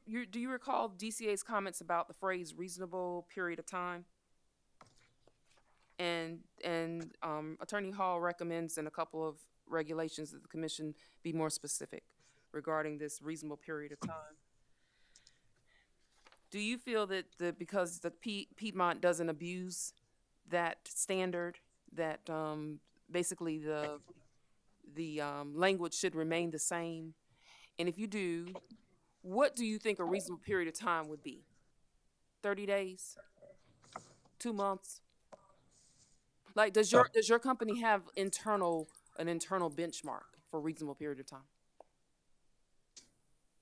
Give me just 1 second, Ms. Okay. Ward, if you could. Sure. And I'm on page 10, and you're filing from April 14th.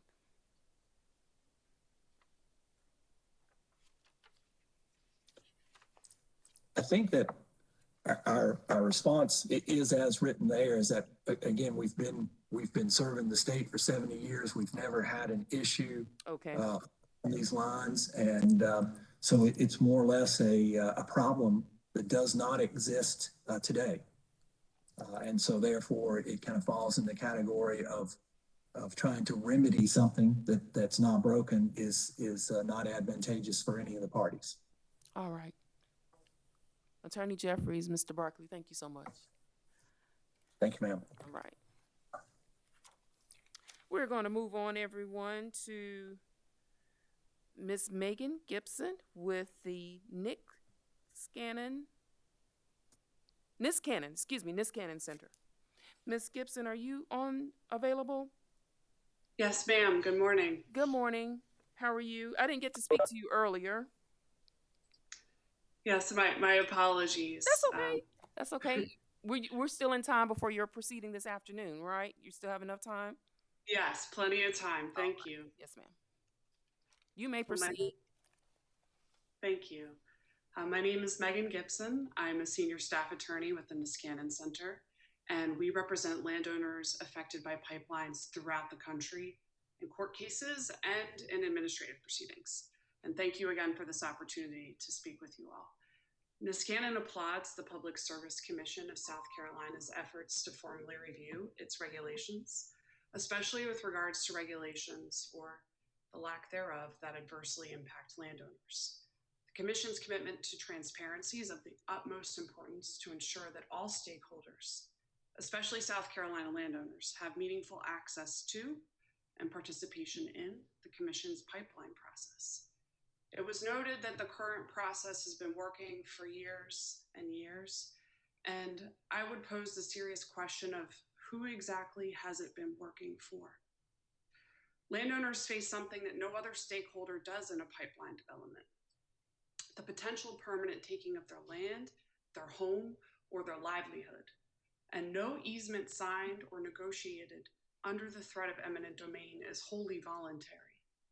Despite these incredibly high stakes, landowners face an overwhelming number of obstacles throughout the process, from the very beginning to the end, often with little to no resources, guidance, or legal assistance.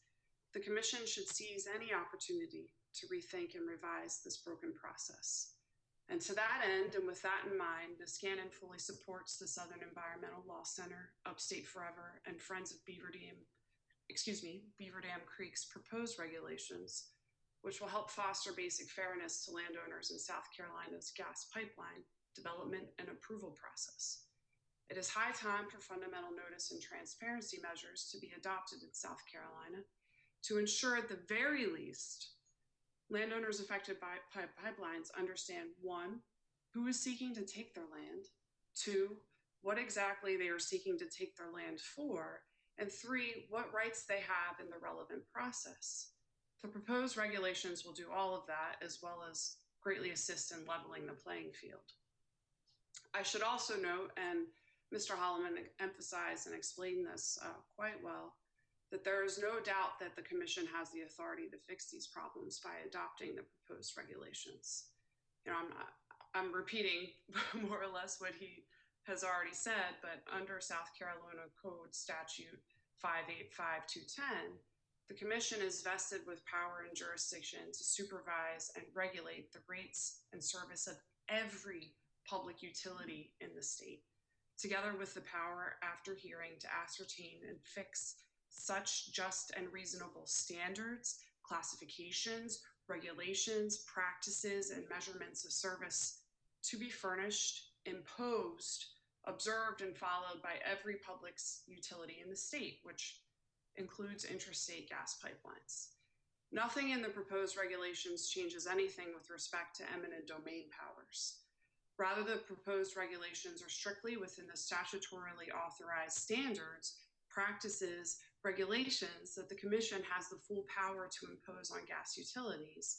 And this is all in an effort to make the process more transparent and fundamentally fair to those most impacted by these processes, landowners.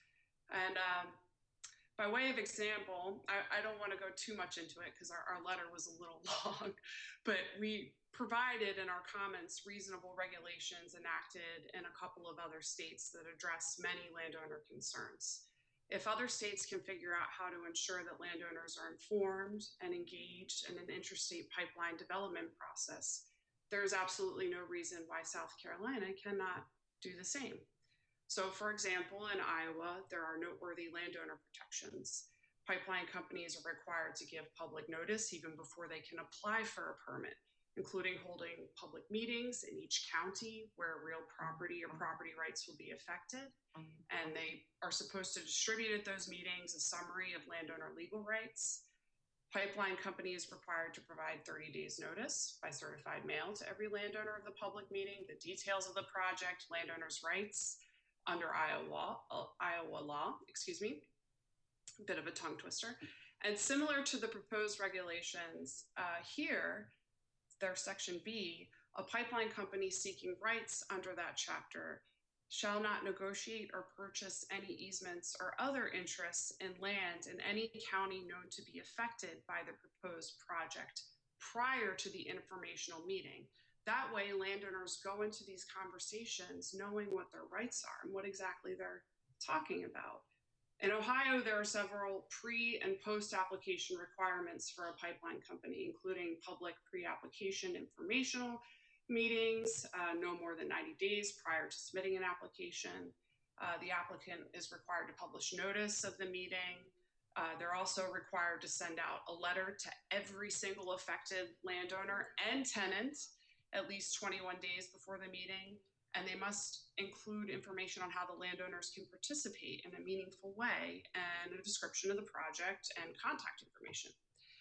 As well as during the public informational meeting, the applicant has to present maps so people can figure out where their land is exactly on the proposed project. And they have to solicit written comments from the landowners and other attendees and summarize that in the certificate application for the regulators to be able to reference. After submission of an application, the pipeline has additional notice obligations, including sending notice to each owner of a property crossed or adjacent to the preferred and alternative routes. The notice has to include a description of the project, a map of the project, a list of government officials served with copies of the application, list of libraries and other locations where landowners or others can go and read it, see what's in there.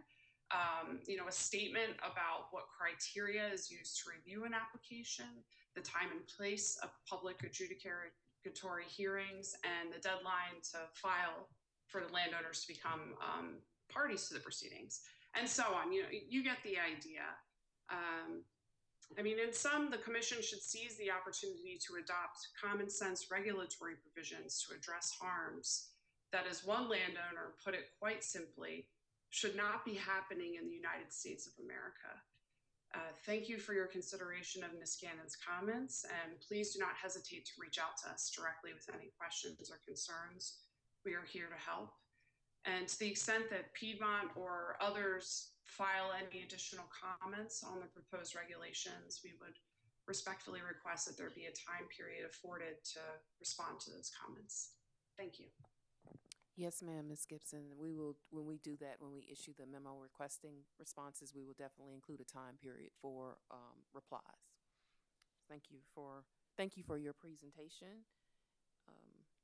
I really didn't. I have a question, and it's about the Ms. Cannon's involvement in cases in South Carolina, and just curious about the volume and how long you've been involved in utility and landowner, utility expansion of its infrastructure and landowner issues in South Carolina.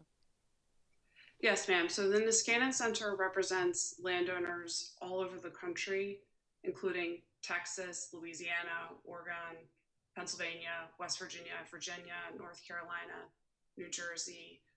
While we have not formally represented landowners in South Carolina, I can tell you from experience, from years of experience now, that these issues come up time and time again in the same form, albeit in different states with different regulatory procedures. The issues are the same, and the solutions are also the same. Hence, us trying to offer some examples of how other states have dealt with these issues to ensure that people have meaningful access to and understand the process. and their rights going in, because otherwise there's a fundamental disconnect between the project and the communities that they are attempting to take land from. Thank you so much for your response. I don't have any other questions. I really appreciate your participation this morning, and look for the memo where you'll be given a time frame to please file any reply comments. Absolutely. Thank you. Yes, ma'am. Next on our agenda, everyone, is Ms. Rebecca Sale with the Property Rights and Pipeline Center. Thank you, Ms. Boyd. Yes, ma'am. I run the Property Rights and Pipeline Center, which is a national nonprofit that works with pipeline threatened landowners against what we see as the misuse of eminent domain. First of all, I'd like to commend this commission for undertaking a review of these important regulations. The bottom line here is that landowners should be dealt with fairly and transparently when a gas pipeline seeks to take their land. We strongly support the proposal of the Southern Environmental Law Center, Upstate Forever, and the Friends of Beaver Dam Creek. The process by which a company decides to build or expand a pipeline must allow for public input and must consider the affected community. This commission has an opportunity to make the state pipeline process better, and we believe it should take it. In our experience with landowners threatened with pipelines from all across the country, and including in South Carolina, where we've worked with landowners on the proposed Palmetto pipeline, on the River Neck to Kingsburg pipeline in Florence County, and with landowners like Brooke Smith on the Line 201, who you'll hear her testimony later. And landowners, they just don't want to be treated the way they've been treated. As Mr. Jeffries of Piedmont said, this is indeed not a new phenomenon, but that's not a reason to not address the shortcomings of the process and to seek to make it fairer and more transparent for affected landowners. Also, to answer his question about what has changed is that in the last decade, fracking has led to an overbuild of pipelines across the country. And that means that more Americans are being affected by pipelines and struggling to understand their eminent domain rights. And of course, the other thing that's changed is our understanding of the climate crisis we find ourselves in, which may make people question the kind of energy that they use and desire.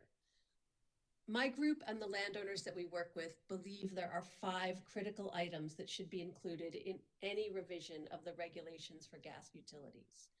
1, an accurate and detailed map, as well as a written description of the project, written in easy to understand jargon-free language, should be given to each landowner and adjacent landowner along any pipeline right-of-way. 2, each landowner should be given a summary of their rights under South Carolina law, including information on how to participate in any public hearing.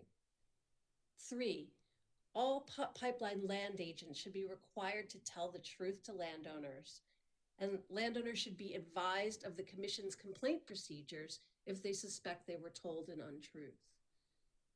4, mutually agreed upon just compensation should be given to or held in escrow for a landowner before any construction or pre-construction activities happen on their land.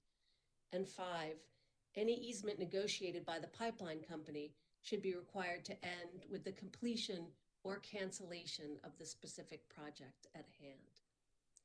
Thank you very much for listening and for the opportunity to address you today. Ms. Sale, thank you. It appears as if that your bullet points on the 3rd page, I think of your comments, support SELC's proposed regulation. Yes. Yes, ma'am. Yes.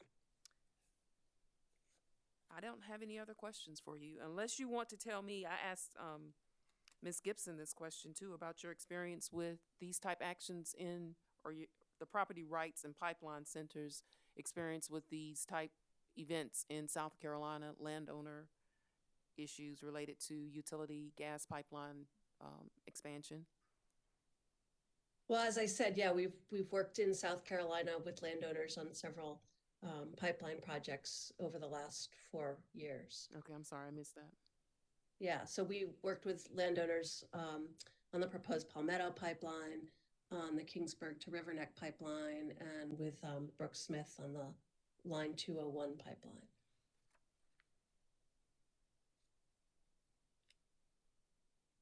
I apologize. On your second page, it's right there. I do apologize, Ms. Sale. No worries. I forgot about reading it. I had a question about whether these, the land agents that you mentioned were employees of gas utilities, typically employees of gas utilities, and someone else earlier answered that question for me. So I don't have any other questions for you. Okay, Thank you, great. Ms. Sale. Thank you. Ms. Brown, Katie Brown, and Mr. Lawrence, are you ready to speak on behalf of Duke Energy Carolinas and Duke Energy Progress? Good morning, Ms. Boyd. Yes, we are. I will be presenting our comments, and both I will be available for questions, and so will Mr. Lawrence. If it works for you, I'll go ahead with our summary now. Yes, ma'am, please. Just for the record, I'm Katie Brown. I'm in-house counsel for Duke Energy Progress and Duke Energy Carolinas. Here with me today is Jared Lawrence, Vice President, Revenue Services and Metering, who will also be available to answer questions. We appreciate your time, Commission staff's time this morning, and the opportunity for us to participate in this process. We filed some initial comments in this docket, offering recommendations for updating Article 3 of the Commission's regulations governing electrical systems. I'll just briefly walk through those now. They're all outlined in our comments, but I'll hit the high points here. With respect to 103.321, we propose deleting the reference to not less than 28 nor more than 34 days, because we think it's unnecessary given the regulations reference to monthly billing. And additionally, the specific time periods are generally set forth, at least for DEC and DEP, in the company's utility-specific service regulations. With respect to 103.322, with deployment of AMI Complete in the company's service territory in South Carolina, the companies continue to review and analyze rate designs that offer customers opportunities to respond to real-time price signals to achieve a lower cost for electric service.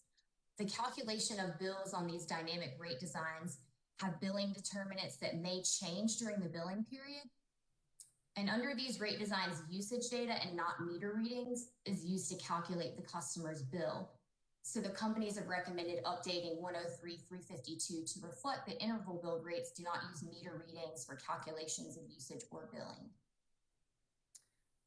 With respect to 103.330, because the companies no longer have field offices, the companies have recommended updating the regulation to reflect that the information should be available on the company's website, and we also don't disagree with Lockhart's suggestion that the regulation could include both options. For 103.339, the regulation currently requires that all bills show the reading of the meter at the beginning and at the end of the period for which the bill is rendered, as well as the date on which the meter was read. This form of showing the meter readings for the beginning and the end of the billing period is commonly associated with scalar billing. However, as I mentioned earlier, the calculation of bills on a dynamic rate design, including time of use rates and those with a demand component, use billing determinants that may change during the billing period. For interval billing, the customer's bill is calculated by summing the consumption recorded by the meter in 30-minute intervals for the bill period, including relevant billing determinants such as demand and time of use, and the beginning and ending meter readings are not relevant.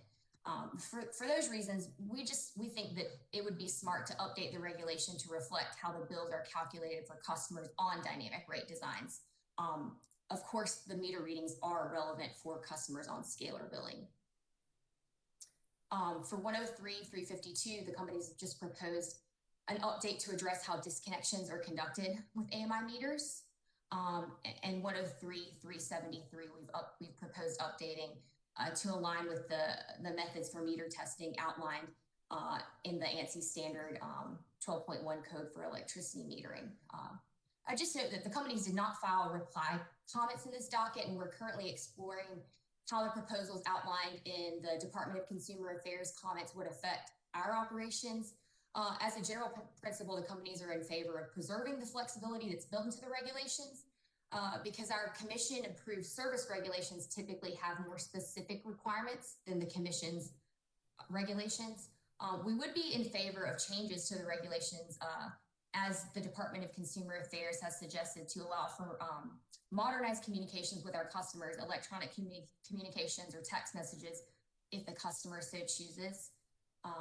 And I think that concludes our summary, and we are available for any questions that you may have. Attorney Brown, I just have one question regarding the suggestion on estimated bills. It's on page 5 of your April 6th comments. Okay. And the change from the suggestion to delete within a 60-day period to 3 consecutive estimated bills. Would you give us some, would you expound on that, why you think that should be changed to 3 consecutive bills? Sure. Jared, do you want to take this one? Yeah, I'd be happy to fill that. Thank you, Ms. Boyd. So first of all, we strive to have 0 estimated bills. And so if we detect a meter that is either not communicating, or if it's a meter that is either an opt-out meter or a meter that we have to manually read, our goal is to address that issue before the upcoming billing window. In the event that we detect the problem too late to make that happen, then we absolutely make it a top priority to address that issue before the next billing cycle. So it would be extremely rare that we would encounter a situation where a meter would be estimated for more than 1 month. And so if that happens, typically that occurs because there are circumstances outside of our control. Typically inability to access the meter because of some sort of barrier on the customer premise. And so our proposal to make that change was simply because on those rare instances when we encounter those, it's because of circumstances outside the company's control.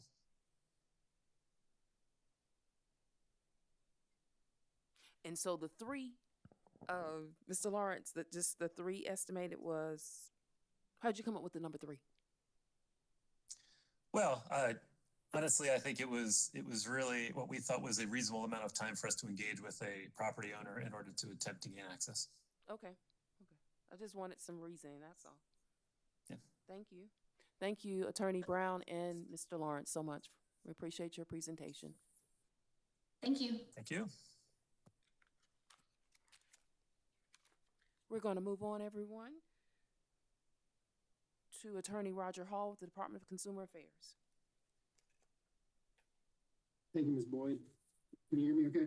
Yes, I can. Great. And I guess I'll first start off with calling us DCA is just fine. Oh, awesome. We use that often. I guess to start off, we had some prior recommendations regarding utility applications and changes to bills that we think are applicable here. I won't go back over those again.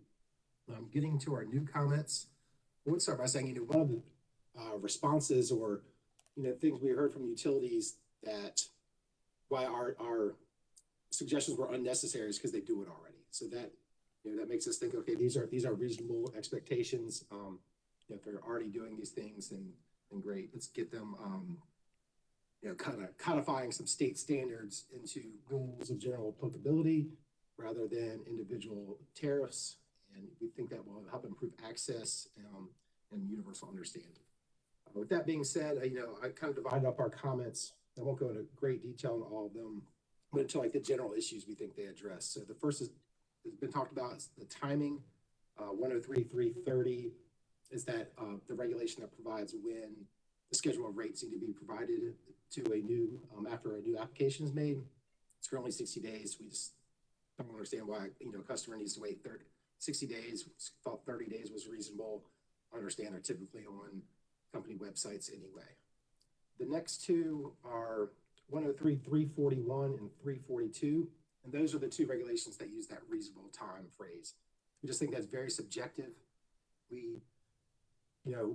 We're not necessarily advocating for a fixed time or a date certain, as maybe has been suggested. And we also didn't include a specific time because we thought utilities should have, have some say in it. We don't want to tell them exactly, how to do it, how much time they need. But for the sake of today's discussion, I wanted to give something maybe more concrete. So, for example, 341 is states that a utility shall be allowed a reasonable time to discontinue service after the customer requested. So I thought something along the lines of, a reasonable time, but not more than 5 days unless otherwise allowed by the commission, just to set, so a customer then will know, okay, I might have to pay this bill 5 more days after I request it, but it still allows that flexibility. Same with 342, which is, it says a customer shall be allowed a reasonable time to correct a discrepancy in their, to correct discrepancies in billing, I guess, from a customer perspective.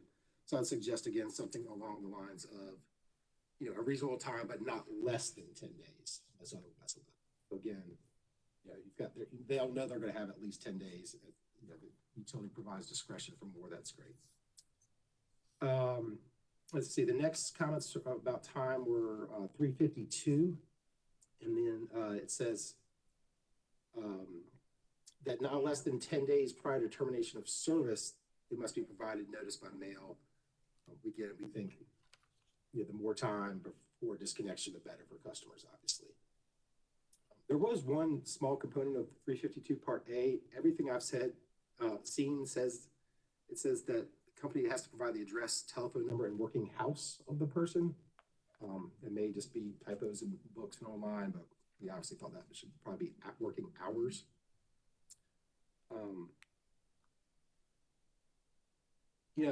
One of the criticisms of the comment we had there about 10 days versus 30 days is that the utilities haven't seen any correlation between allowing additional time for disconnection and actually receiving more payments. That was just one reason we submitted that comment. The other was that we thought that would allow them potentially more time to find alternative housing before the power is shut off at their residence. The second sort of broad category of suggestions that we made were related to the termination provisions. 352 Part 3B is the section of the regulation about special needs customers and not terminating service during the months of December through March. Certain conditions are met. We did add, we thought if the legislature thought to include the months in South Carolina that are extremely cold, that they should also include the months that are extremely hot. So we suggested June through September. I believe Dominion replied that there was already a state law that precludes a utility from disconnecting service. And I think they said when temperatures reach certain thresholds, that law actually does not include any specific temperatures. It leaves it up to the utility to provide it. And sadly, doing some research on this issue, it looks like that part of the statute was created in 2006 after an elderly woman in Greenville died in 2005 from hypothermia after 5 days with her power being cut off. So, we certainly think, our suggestions aren't hypothetical. There's some, unfortunate real world examples or reasons why maybe some specificity is needed. Dominion also noted that their termination policies and the temperature ranges are on their website. So we had someone in our office take a look at a 27-year-old tech savvy coworker go try to find them, and it took them 15 minutes to find them. But they are there, and the guidelines are their winter guidelines between December 1st and March 31st is an average of 32 degrees or less for 48 hours. I would just submit that using the average at 32, that could be a much colder nighttime temperature. At one night of a nighttime temperature down in the 20s with no power could be detrimental to elderly people with special needs.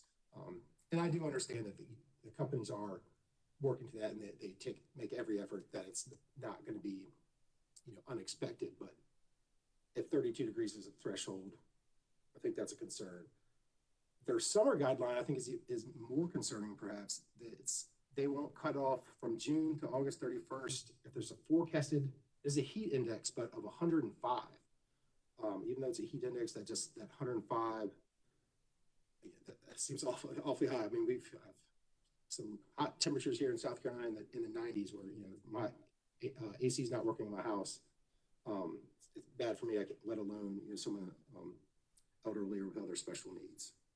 I would suggest Dominion or any other of the utilities here today to maybe revisit those policies, look at what they're doing across other parts of the country. It looked to me like 95 was the typical number used by other utilities. For a specific response, Duke, I believe, proposed changes to 352 that would allow disconnections on Fridays and also removes the prohibition on terminating service the day before your office is closed. You know, while we do understand some companies no longer have physical offices, we think, you know, those, you know, especially if customer service, phone service lines are closed on the weekends or other days, that, you know, termination should not be allowed the day before, because, you know, you're leaving a customer in a position that they have no one to call the next day to get it back on and offer payment. So the next set of comments were related to social service agencies. You know, we thought just the utilities should provide specific examples of within their county, within their city, and if not, to call 211. I do recognize, again, most of the utilities do that.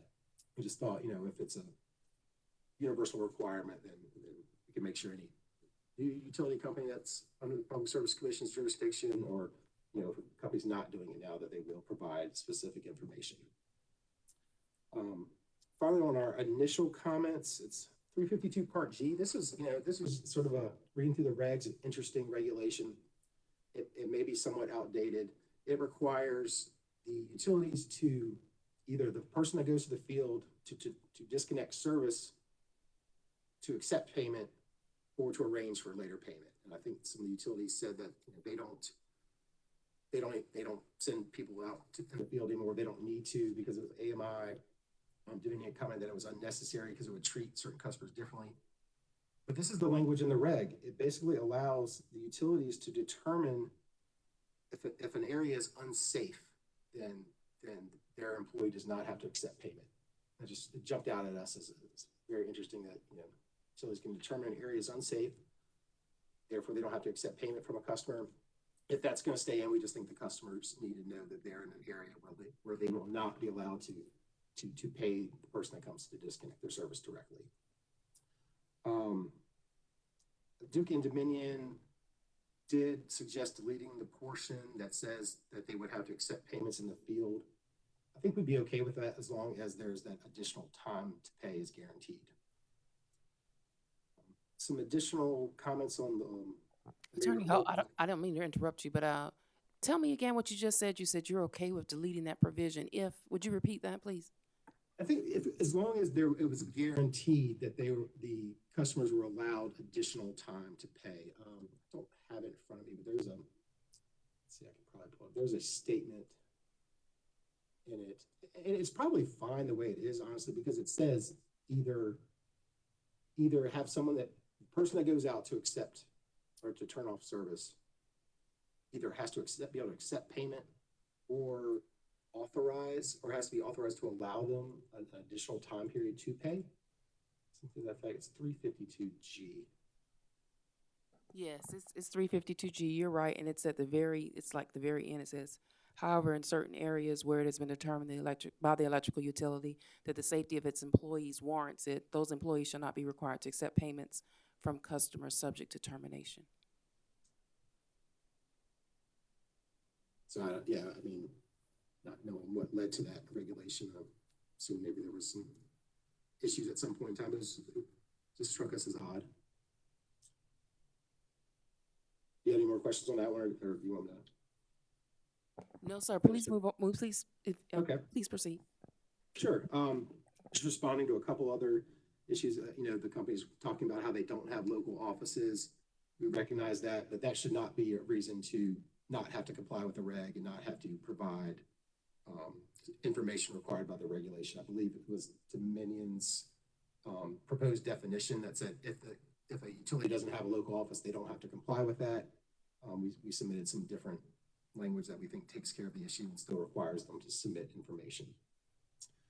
The mail versus electronic notification issue, we are fine with that, as long as the customer, you know, opts into that rather than opts out. If they opt into receiving electronic communications, great. But they need to be informed of specifically the types of communications that they will receive electronically. Each type should be, you know, explicit. And especially for maybe for disconnections and terminations. We think maybe they should have multiple options if they want to receive a electronic communication or a phone call, but also by mail. The monthly billing, we would support by keeping the provision as it is, just to provide consistency. But from hearing comments today, what I suspected is that, you know, most companies have a true monthly billing, but we just thought the phrase monthly could be a bit vague and allow for, you know, I think the example I gave, you get a bill for 15 days 1 month, a bill for 30 or 45 days, you know, the next month. So just to keep consistency. And finally, we would support Piedmont's proposal to revise 440.6 to allow them discretion in billing customers when an undercharge is the result of human or machine error. And we noted that the electric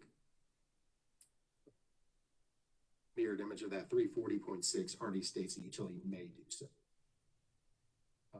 That's it. You know, just to end, so there's been suggested that some of our comments were based on hypotheticals or, you know, things that aren't problems. You know, we appreciate the company's efforts, you know, to avoid termination of service, but, you know, termination of service and inability to pay are universal consumer issues. We just thought the regs could provide, you know, more safeguards and quality controls. Our primary concern with most of them are unexpected loss of service or loss during harsh temperatures that can have negative impacts on the elderly, those with medical devices, and low-income customers. These issues are well documented. The National Consumer Law Center, the NAACP, the National Center on Law on Elder Rights, and AARP have all had articles and papers on these issues, and encourage folks to read if they you know, doubt that this is a concern. That's all I have, and I'd be happy to answer any questions. Thank you.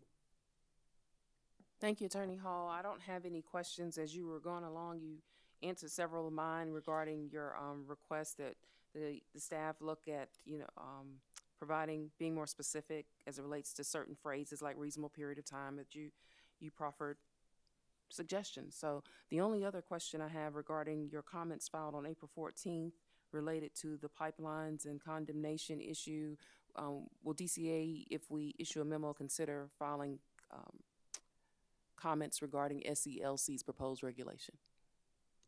We will look into it further. As I noted, we just hadn't had a chance to go through it. Yes, I will sir. say, while our charge at this point from the legislature has been issues that affect rates. While Yes. ultimately these will have an impact on rates, it's not necessarily an issue that's within, I won't say our purview, but that we have a lot of expertise in. But we'll certainly take a closer look at, and we may comment. Thank you for that explanation too. All right, have You're a good day. We're going to move on now to Dominion Energy South Carolina and Attorney Anselmo and Attorney Burgess. Are you ready?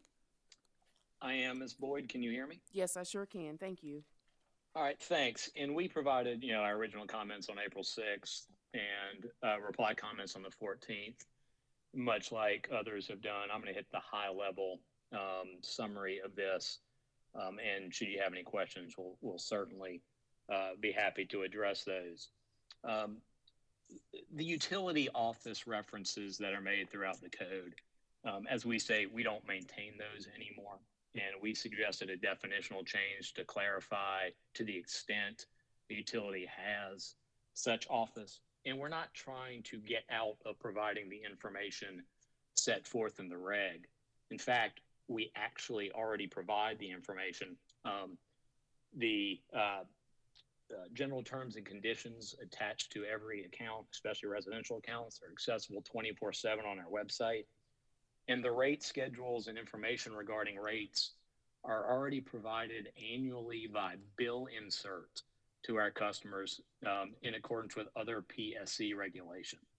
It's just confusing to a customer to see a regulation that says you can get information at a non-existent office.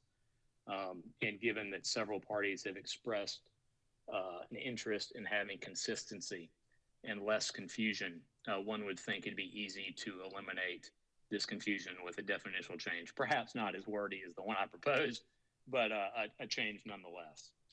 That would make it easier for everybody. Our next comment went to the notice methodology that customers prefer. This already is an opt-in mechanism, as we stated in our letter. Customers opt in to receiving electronic notices and what type of notices they want to receive, and that record's maintained by the company. We would like to be able to provide the information to the customer by their selected method, but the current language of the regulation that only allows us to do so mail actually leads to us getting complaints from the electronic customers. So this can be streamlined rather simply as we set forth in our letter. We also asked to conform the definition of complaint in Articles 3 and 4 with that in Article 8. And Jeff's position, ORS's position, is well taken today about the customer understanding the process, but and eliminating confusion. But at the same time, you got to remember there is confusion at times on behalf of a utility, and whether a certain complaint rises to a level that has to be addressed in a certain fashion and what method you have to address it. Some sort of consistency for the utility would also be a nice thing, and I think that can be accomplished while not impacting the customer as well. And I have a feeling that if ORS and the utilities could get together, we could solve that problem. And frankly, that leads me to a brief point that Charlie Tarini made at our last hearing, Ms. Boyd, I believe, where he said this interaction on Zoom and the commenting almost forces us to take an adversarial position against each other, and we're not trying to do that here. But at times it feels like we need to. And I think that if conditions improve and we can all get together, we can certainly alleviate a lot of these differences just by interaction. For instance, having the DCA come over and talk to our customer service team and really embed with them to show the level of interaction we have with customers, especially on the issues of disconnect, whether it's temperature related or bill related, would really be, I think, beneficial for everybody to show that we strive to avoid those disconnects. And let's be frank, we want to avoid the disconnects because that's our revenue stream. But I think having in-person interaction and time spent explaining processes of the utilities would really help everybody. Our next comment addresses inconsistent regulations in 103.331 and 103.431 about flexibility for deposit methodologies. Electric customers have have more flexible options than the gas utility customers do, and by aligning those two, it would benefit all customers regardless of class. Also in the 103.333 and 103.433 on interest on deposits, the notice sections there haven't been updated since the 90s and ask the utilities to provide notice to the customer's last known address. By limiting communications that way, it also could ignore the customer's stated communication method. And we have proposed a definitional change to address, update the reg and address that concern. I think everybody so far has agreed with our suggestion in 103.310 and 410 about physical document retention at this point. The purpose behind the reg was so we could access the document and provide it to ORS for inspection. It's frankly less time consuming, more efficient, and cheaper for the utility to be able to access cloud-based documents and we can get them over to the ORS much quicker while meeting the obligations of the regulation.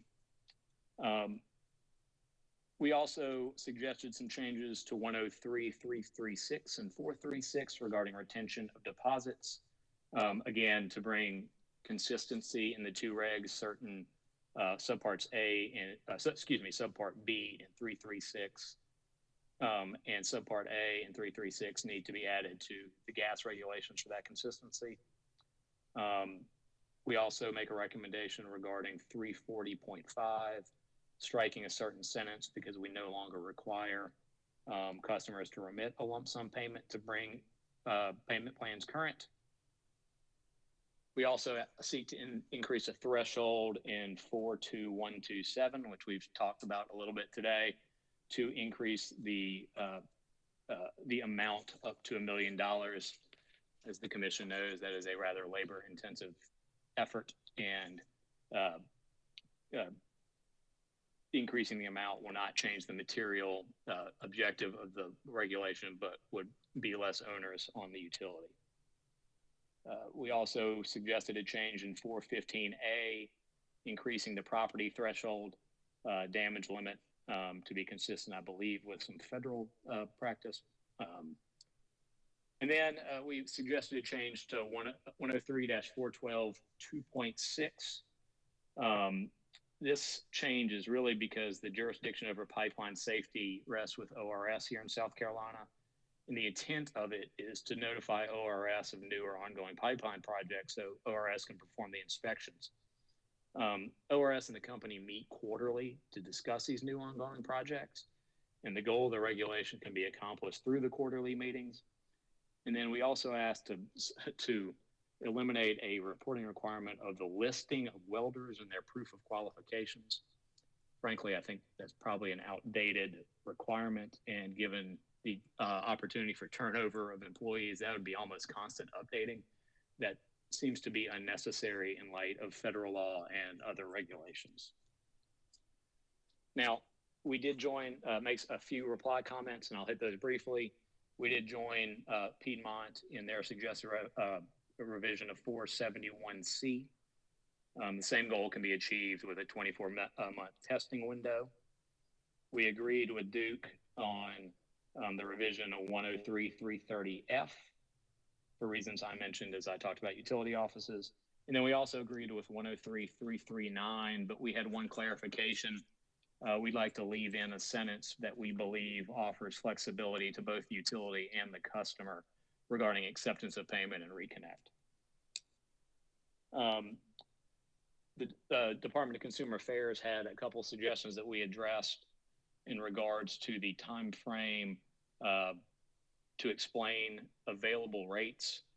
We think it's not necessary, and I don't see a need to change a regulation when you don't need to change a regulation.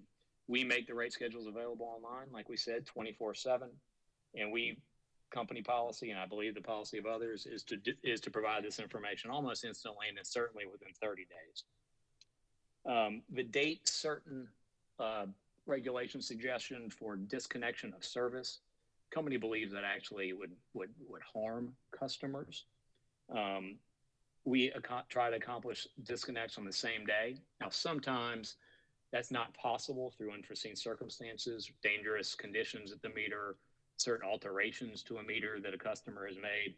And if that's the case, as soon as that condition is remedied, then the company will do the disconnect. We're not aware of any situation where we've had a customer pay for service unnecessarily after a disconnect request. So it seems unnecessary to have a date certain. And then also the department wants to shorten the period the customer has to correct a bill discrepancy before disconnect. Again, this would harm the customer. Practice isn't to send one notice and then disconnect the service immediately if the customer doesn't respond. The company proactively works with customers over a period of time, over multiple notices, to try to correct the problem before disconnect. If you put a hard stop in, regardless of the time frame of that hard stop, it eliminates the flexibility the company has to work with customers and ultimately harm the customers. A reasonable time allows everyone the flexibility needed to continue service. The termination of service procedures itself, again, the company isn't disconnecting after the 10-day notice letter goes out. We're not doing it on day 11.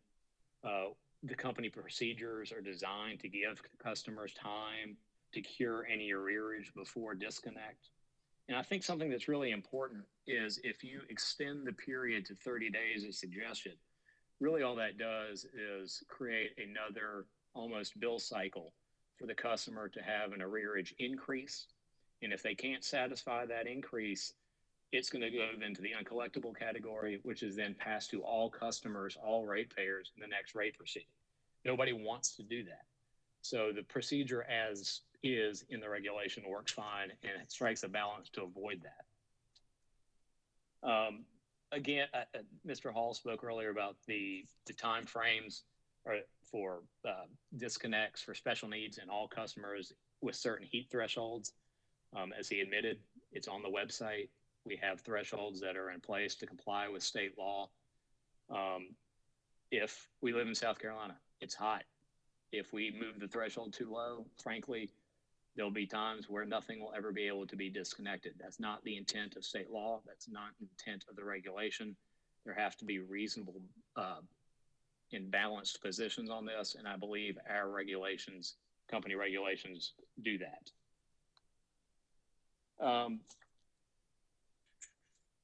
Again, we've also noted there is no correlation between time to pay and an increase in payments to customers. So the changes suggested by the department in 352.4 and 452.4 simply don't achieve the objective that the consumer advocate is looking to achieve. Ms. Boyd, you and Mr. Hall had a back and forth about 352G. The regulation contains a sentence about in an area determined by the utility to not have to send someone out to take payment. I'm going to be frank. This is Michael, but I can't imagine the utility wants that obligation any longer. I mean, that is you don't want to have to tell a customer we can't come to your house because of the area in which you live.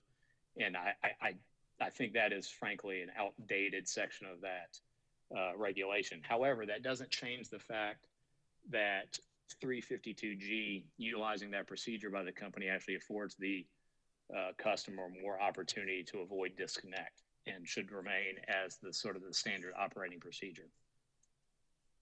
Lastly, the regulation proposed by the Southern Environmental Law Center and others, the commission simply lacks the jurisdiction to address this issue.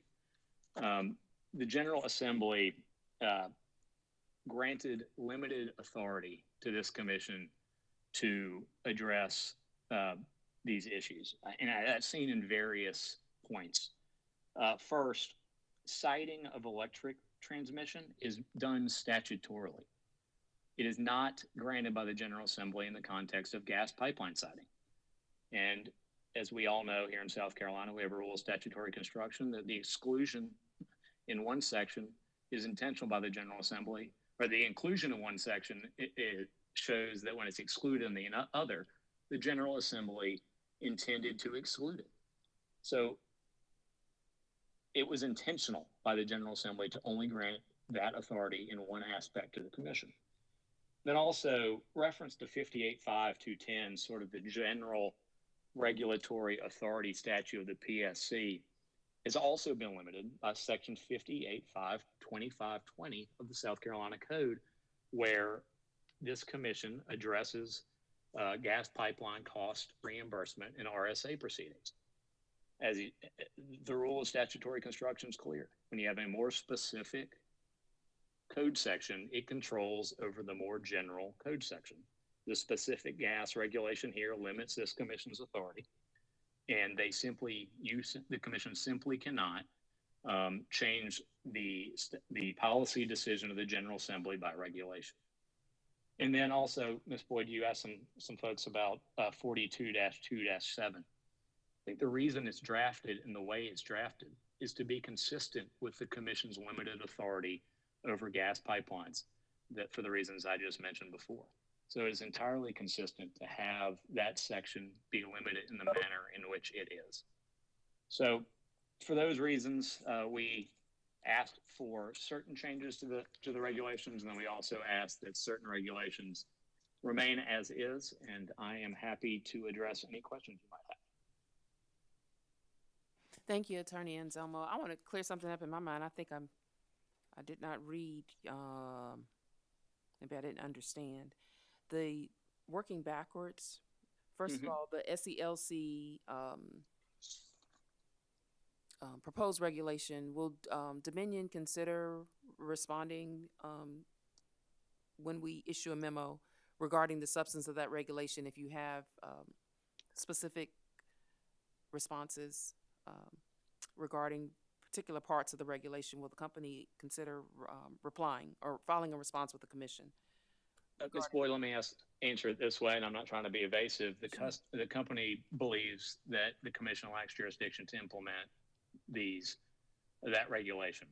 The commission simply doesn't have jurisdiction over real property issues, eminent domain issues, and the like. And at this time, we would maintain that position. If a regulation is proposed contrary to that assertion, then the company at that time may elect to submit merits-based comments on it, but the company does not see the need to do so because of the lack of jurisdiction the commission has over this issue. Okay. Regarding the 103, 352, and 452G, and the language relates to where customers live. And yes, I think you said that you'd rather see the language remain in 352G, but not 452G. Did I hear you correctly? No, ma'am. We like the flexibility that G provides in both.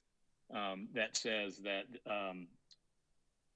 in lieu thereof, at the electrical utilities option, allow such customer at least one full working day beyond the initial date set for termination, the opportunity to make satisfactory arrangements on the account at the office of the utility or online or via phone.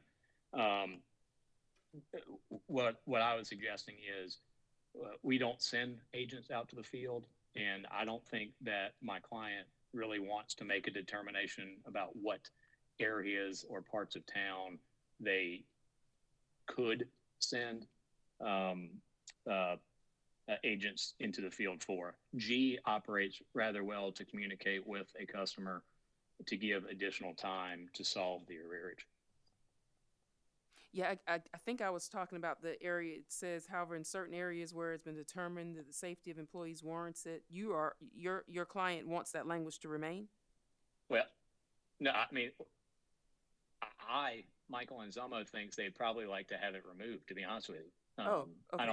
I don't understand why the General Assembly designated to utilities sort of the arbiter of what neighborhoods are safe and viable to send agents into the field for, to be honest with you. Okay. I thought I just wanted to make sure my understanding of your client's position is correct. And then the same question, do you know if your engineers, I asked Mr. Barkley this question, he's very kind to say he wasn't sure the standard that his expert engineers would rely on to change the language in 103.471C from 6 months to 24 months. Do you know if your engineers have any idea about an industry standard or some other reference that we could rely on for changing that from 6 months to 24 months? I will ask them. I should have asked them beforehand. Our conversations were centered around more efficiency and just the need to. They want a little more flexibility to time flexibility. No problem. That's it. Just two other small things. You mentioned on your comments from April 6th, the 103-415, increasing the property damage, and you reference federal practice. Is this in the CFR under gas safety regs? Where would the $10,000 figure appear? So the threshold. Yes. Okay. Yeah, I think it was that. Is it 42, Title 42 of the CFRs? I didn't put it in the letter, and I can't recall off the top of my head. But that's the authority? I will. Yes, ma'am. It's federal authority. Okay. Mm-hmm. All right, and then, all right, last question. So in 103-340 subsection 5, it talks, the second sentence references a lump sum payment, and I think it's the equal payment plan, 340.5. Yes, equal payment plan. And you stated your client does not use the language there that says the difference between the actual and estimated bill is to be resolved by one payment. So does your client spread those costs out versus requiring one payment, one lump sum payment if there's a difference between the estimate and the actual? I might have to go to Mr. Burgess here on this one. I Okay. can't recall off the top of my head. That sounds accurate, but I'll defer to Chad. Okay. Good morning, Jocelyn. Good This morning. is Chad Burgess for Dominion Energy, South Carolina. And that's exactly right. What happens is the company will actually recalculate the amount that's owed. And rather than, if the customer is underpaid, rather than having them submit a lump sum, they spread it out over the next 12 months in order to not cause that customer to experience an unexpected bill, if you will, or some type of rate shock with respect to what they would owe the company for the service that they've been provided with. Thank you for that clarification. All right, Attorney Anselmo and Attorney Burgess, thank you for your time this morning. Jocelyn, if I may, this is Chad speaking. There was some discussion this morning about Regulation 103-412 2.7. Yes, sir. That had to do with the new construction. And I wanted to provide you with just a little bit of history with respect to that regulation as the staff decides and gives consideration to all the comments that have been provided to it. And I think this is important for y'all to take back in your deliberations. But Regulation 2.7 did not exist until 1994. And that regulation, at the time when it was promulgated, it was done so based upon the fact that an improvement needed to be made to public safety. And the reason for that is because, and you know this, but I'm not sure that all know this, is there was a point in time where ORS did not exist. And inside the commission staff, the company or the commission had pipeline safety folks, and they need to know when construction is being done so they can actually go out and make sure that the company is complying with pipeline safety requirements. And you'll notice that in the regulation itself, number one, in the title, it's data to be filed with the commission and ORS. And then when you look at new construction, it clearly cites and indicates pipeline safety regulations. That's the basis for that regulation. And then secondly, when that regulation was promulgated back in 1994, there was $1 million threshold. Now, bring that forward a little bit in time to 2008, we now have ORS in existence by way of Act 175. And there was an effort that was undertaken by the utilities as well as ORS, and you probably remember this, Jocelyn, the commission staff, to go through all the regulations and to bring them current with respect to the happenings related to Act 175. When ORS and the utilities presented 2.7 to the commission, the threshold was decreased to $500,000. And also, there was no reference to the word commission in that regulation. And the reason there's no reference to the word commission in that regulation was because the pipeline safety inspectors no longer were employed at the commission. They reside at ORS, as we all well know. And again, that goes back to the purpose of the regulation is to make sure that the regulator who regulates pipeline safety, ORS, knows that construction is being done in the field. And we don't have any expectation that ORS rides around in their trucks and vehicles looking for natural gas pipeline construction activities. They need to be told about them. And that's the reason for the regulation. And I thought it might be helpful for you to have that history as you give some thought to this regulation. Now, I will tell you, even though ORS and the utilities did not, we struck the word commission from the proposed regulation back in 2008, the commission put it back in. And that's one of those things at the time, I think when people, at least back then, I don't remember there being a large debate about why the commission inserted itself back into this regulation, even though it no longer had any pipeline safety inspectors, but it did. And at the end of the day, it got put into the final regulation.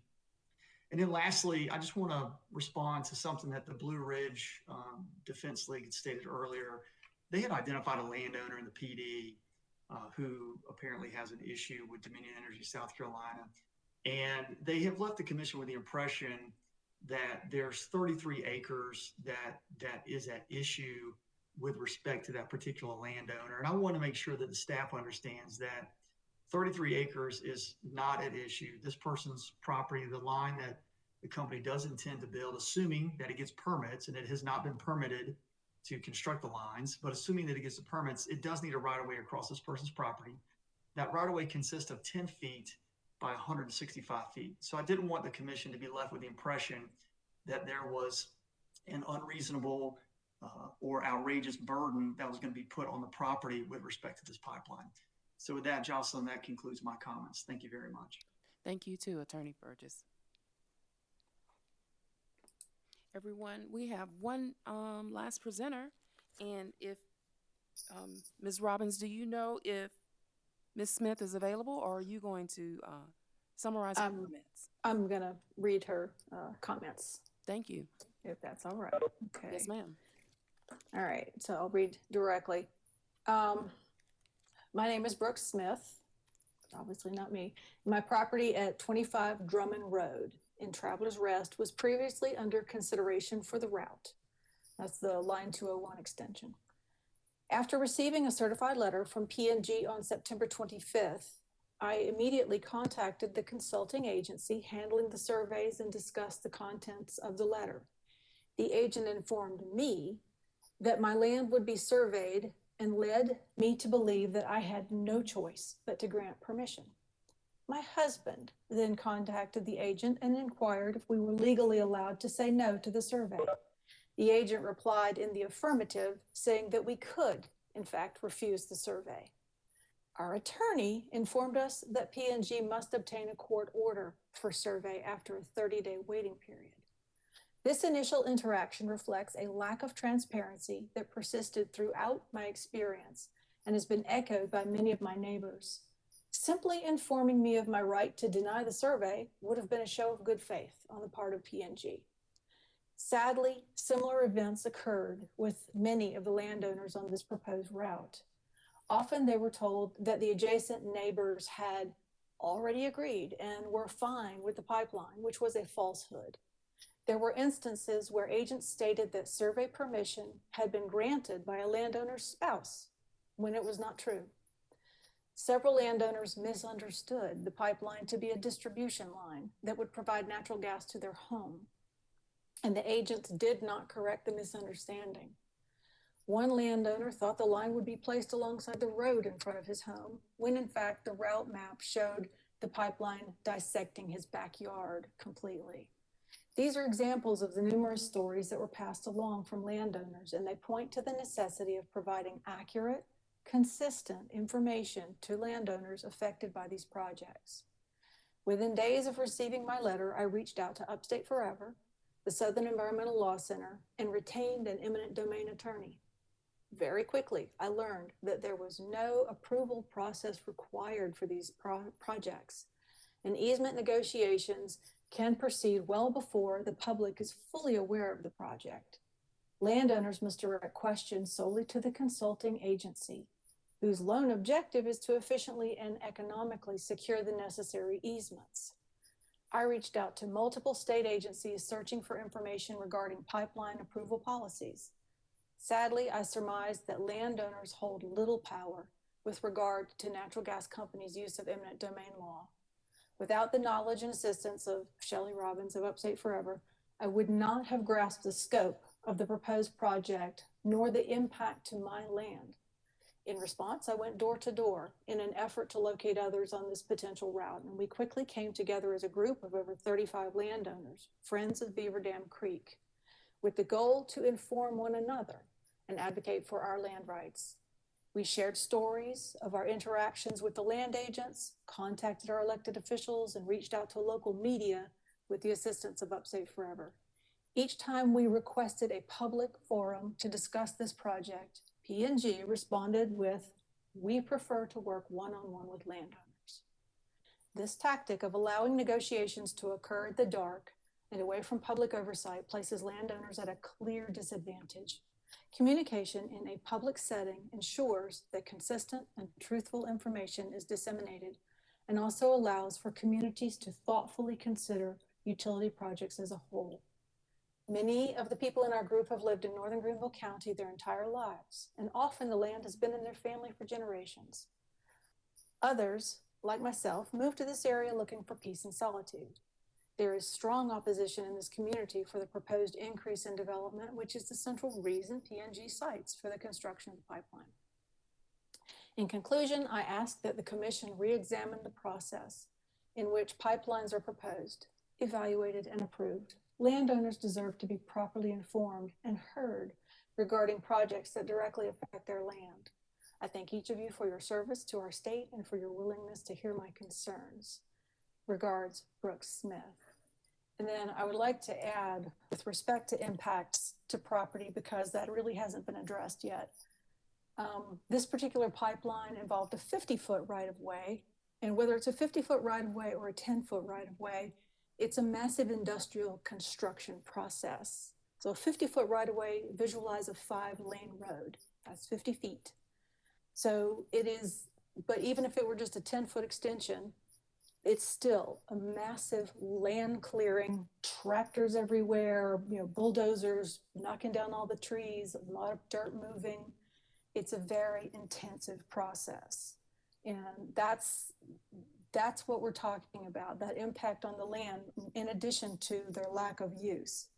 So right now, gas pipeline projects pretty much have carte blanche, with the exception of a little bit of core permitting. They can do what they want. And if the only check is on cost recovery, then the damage has already been done.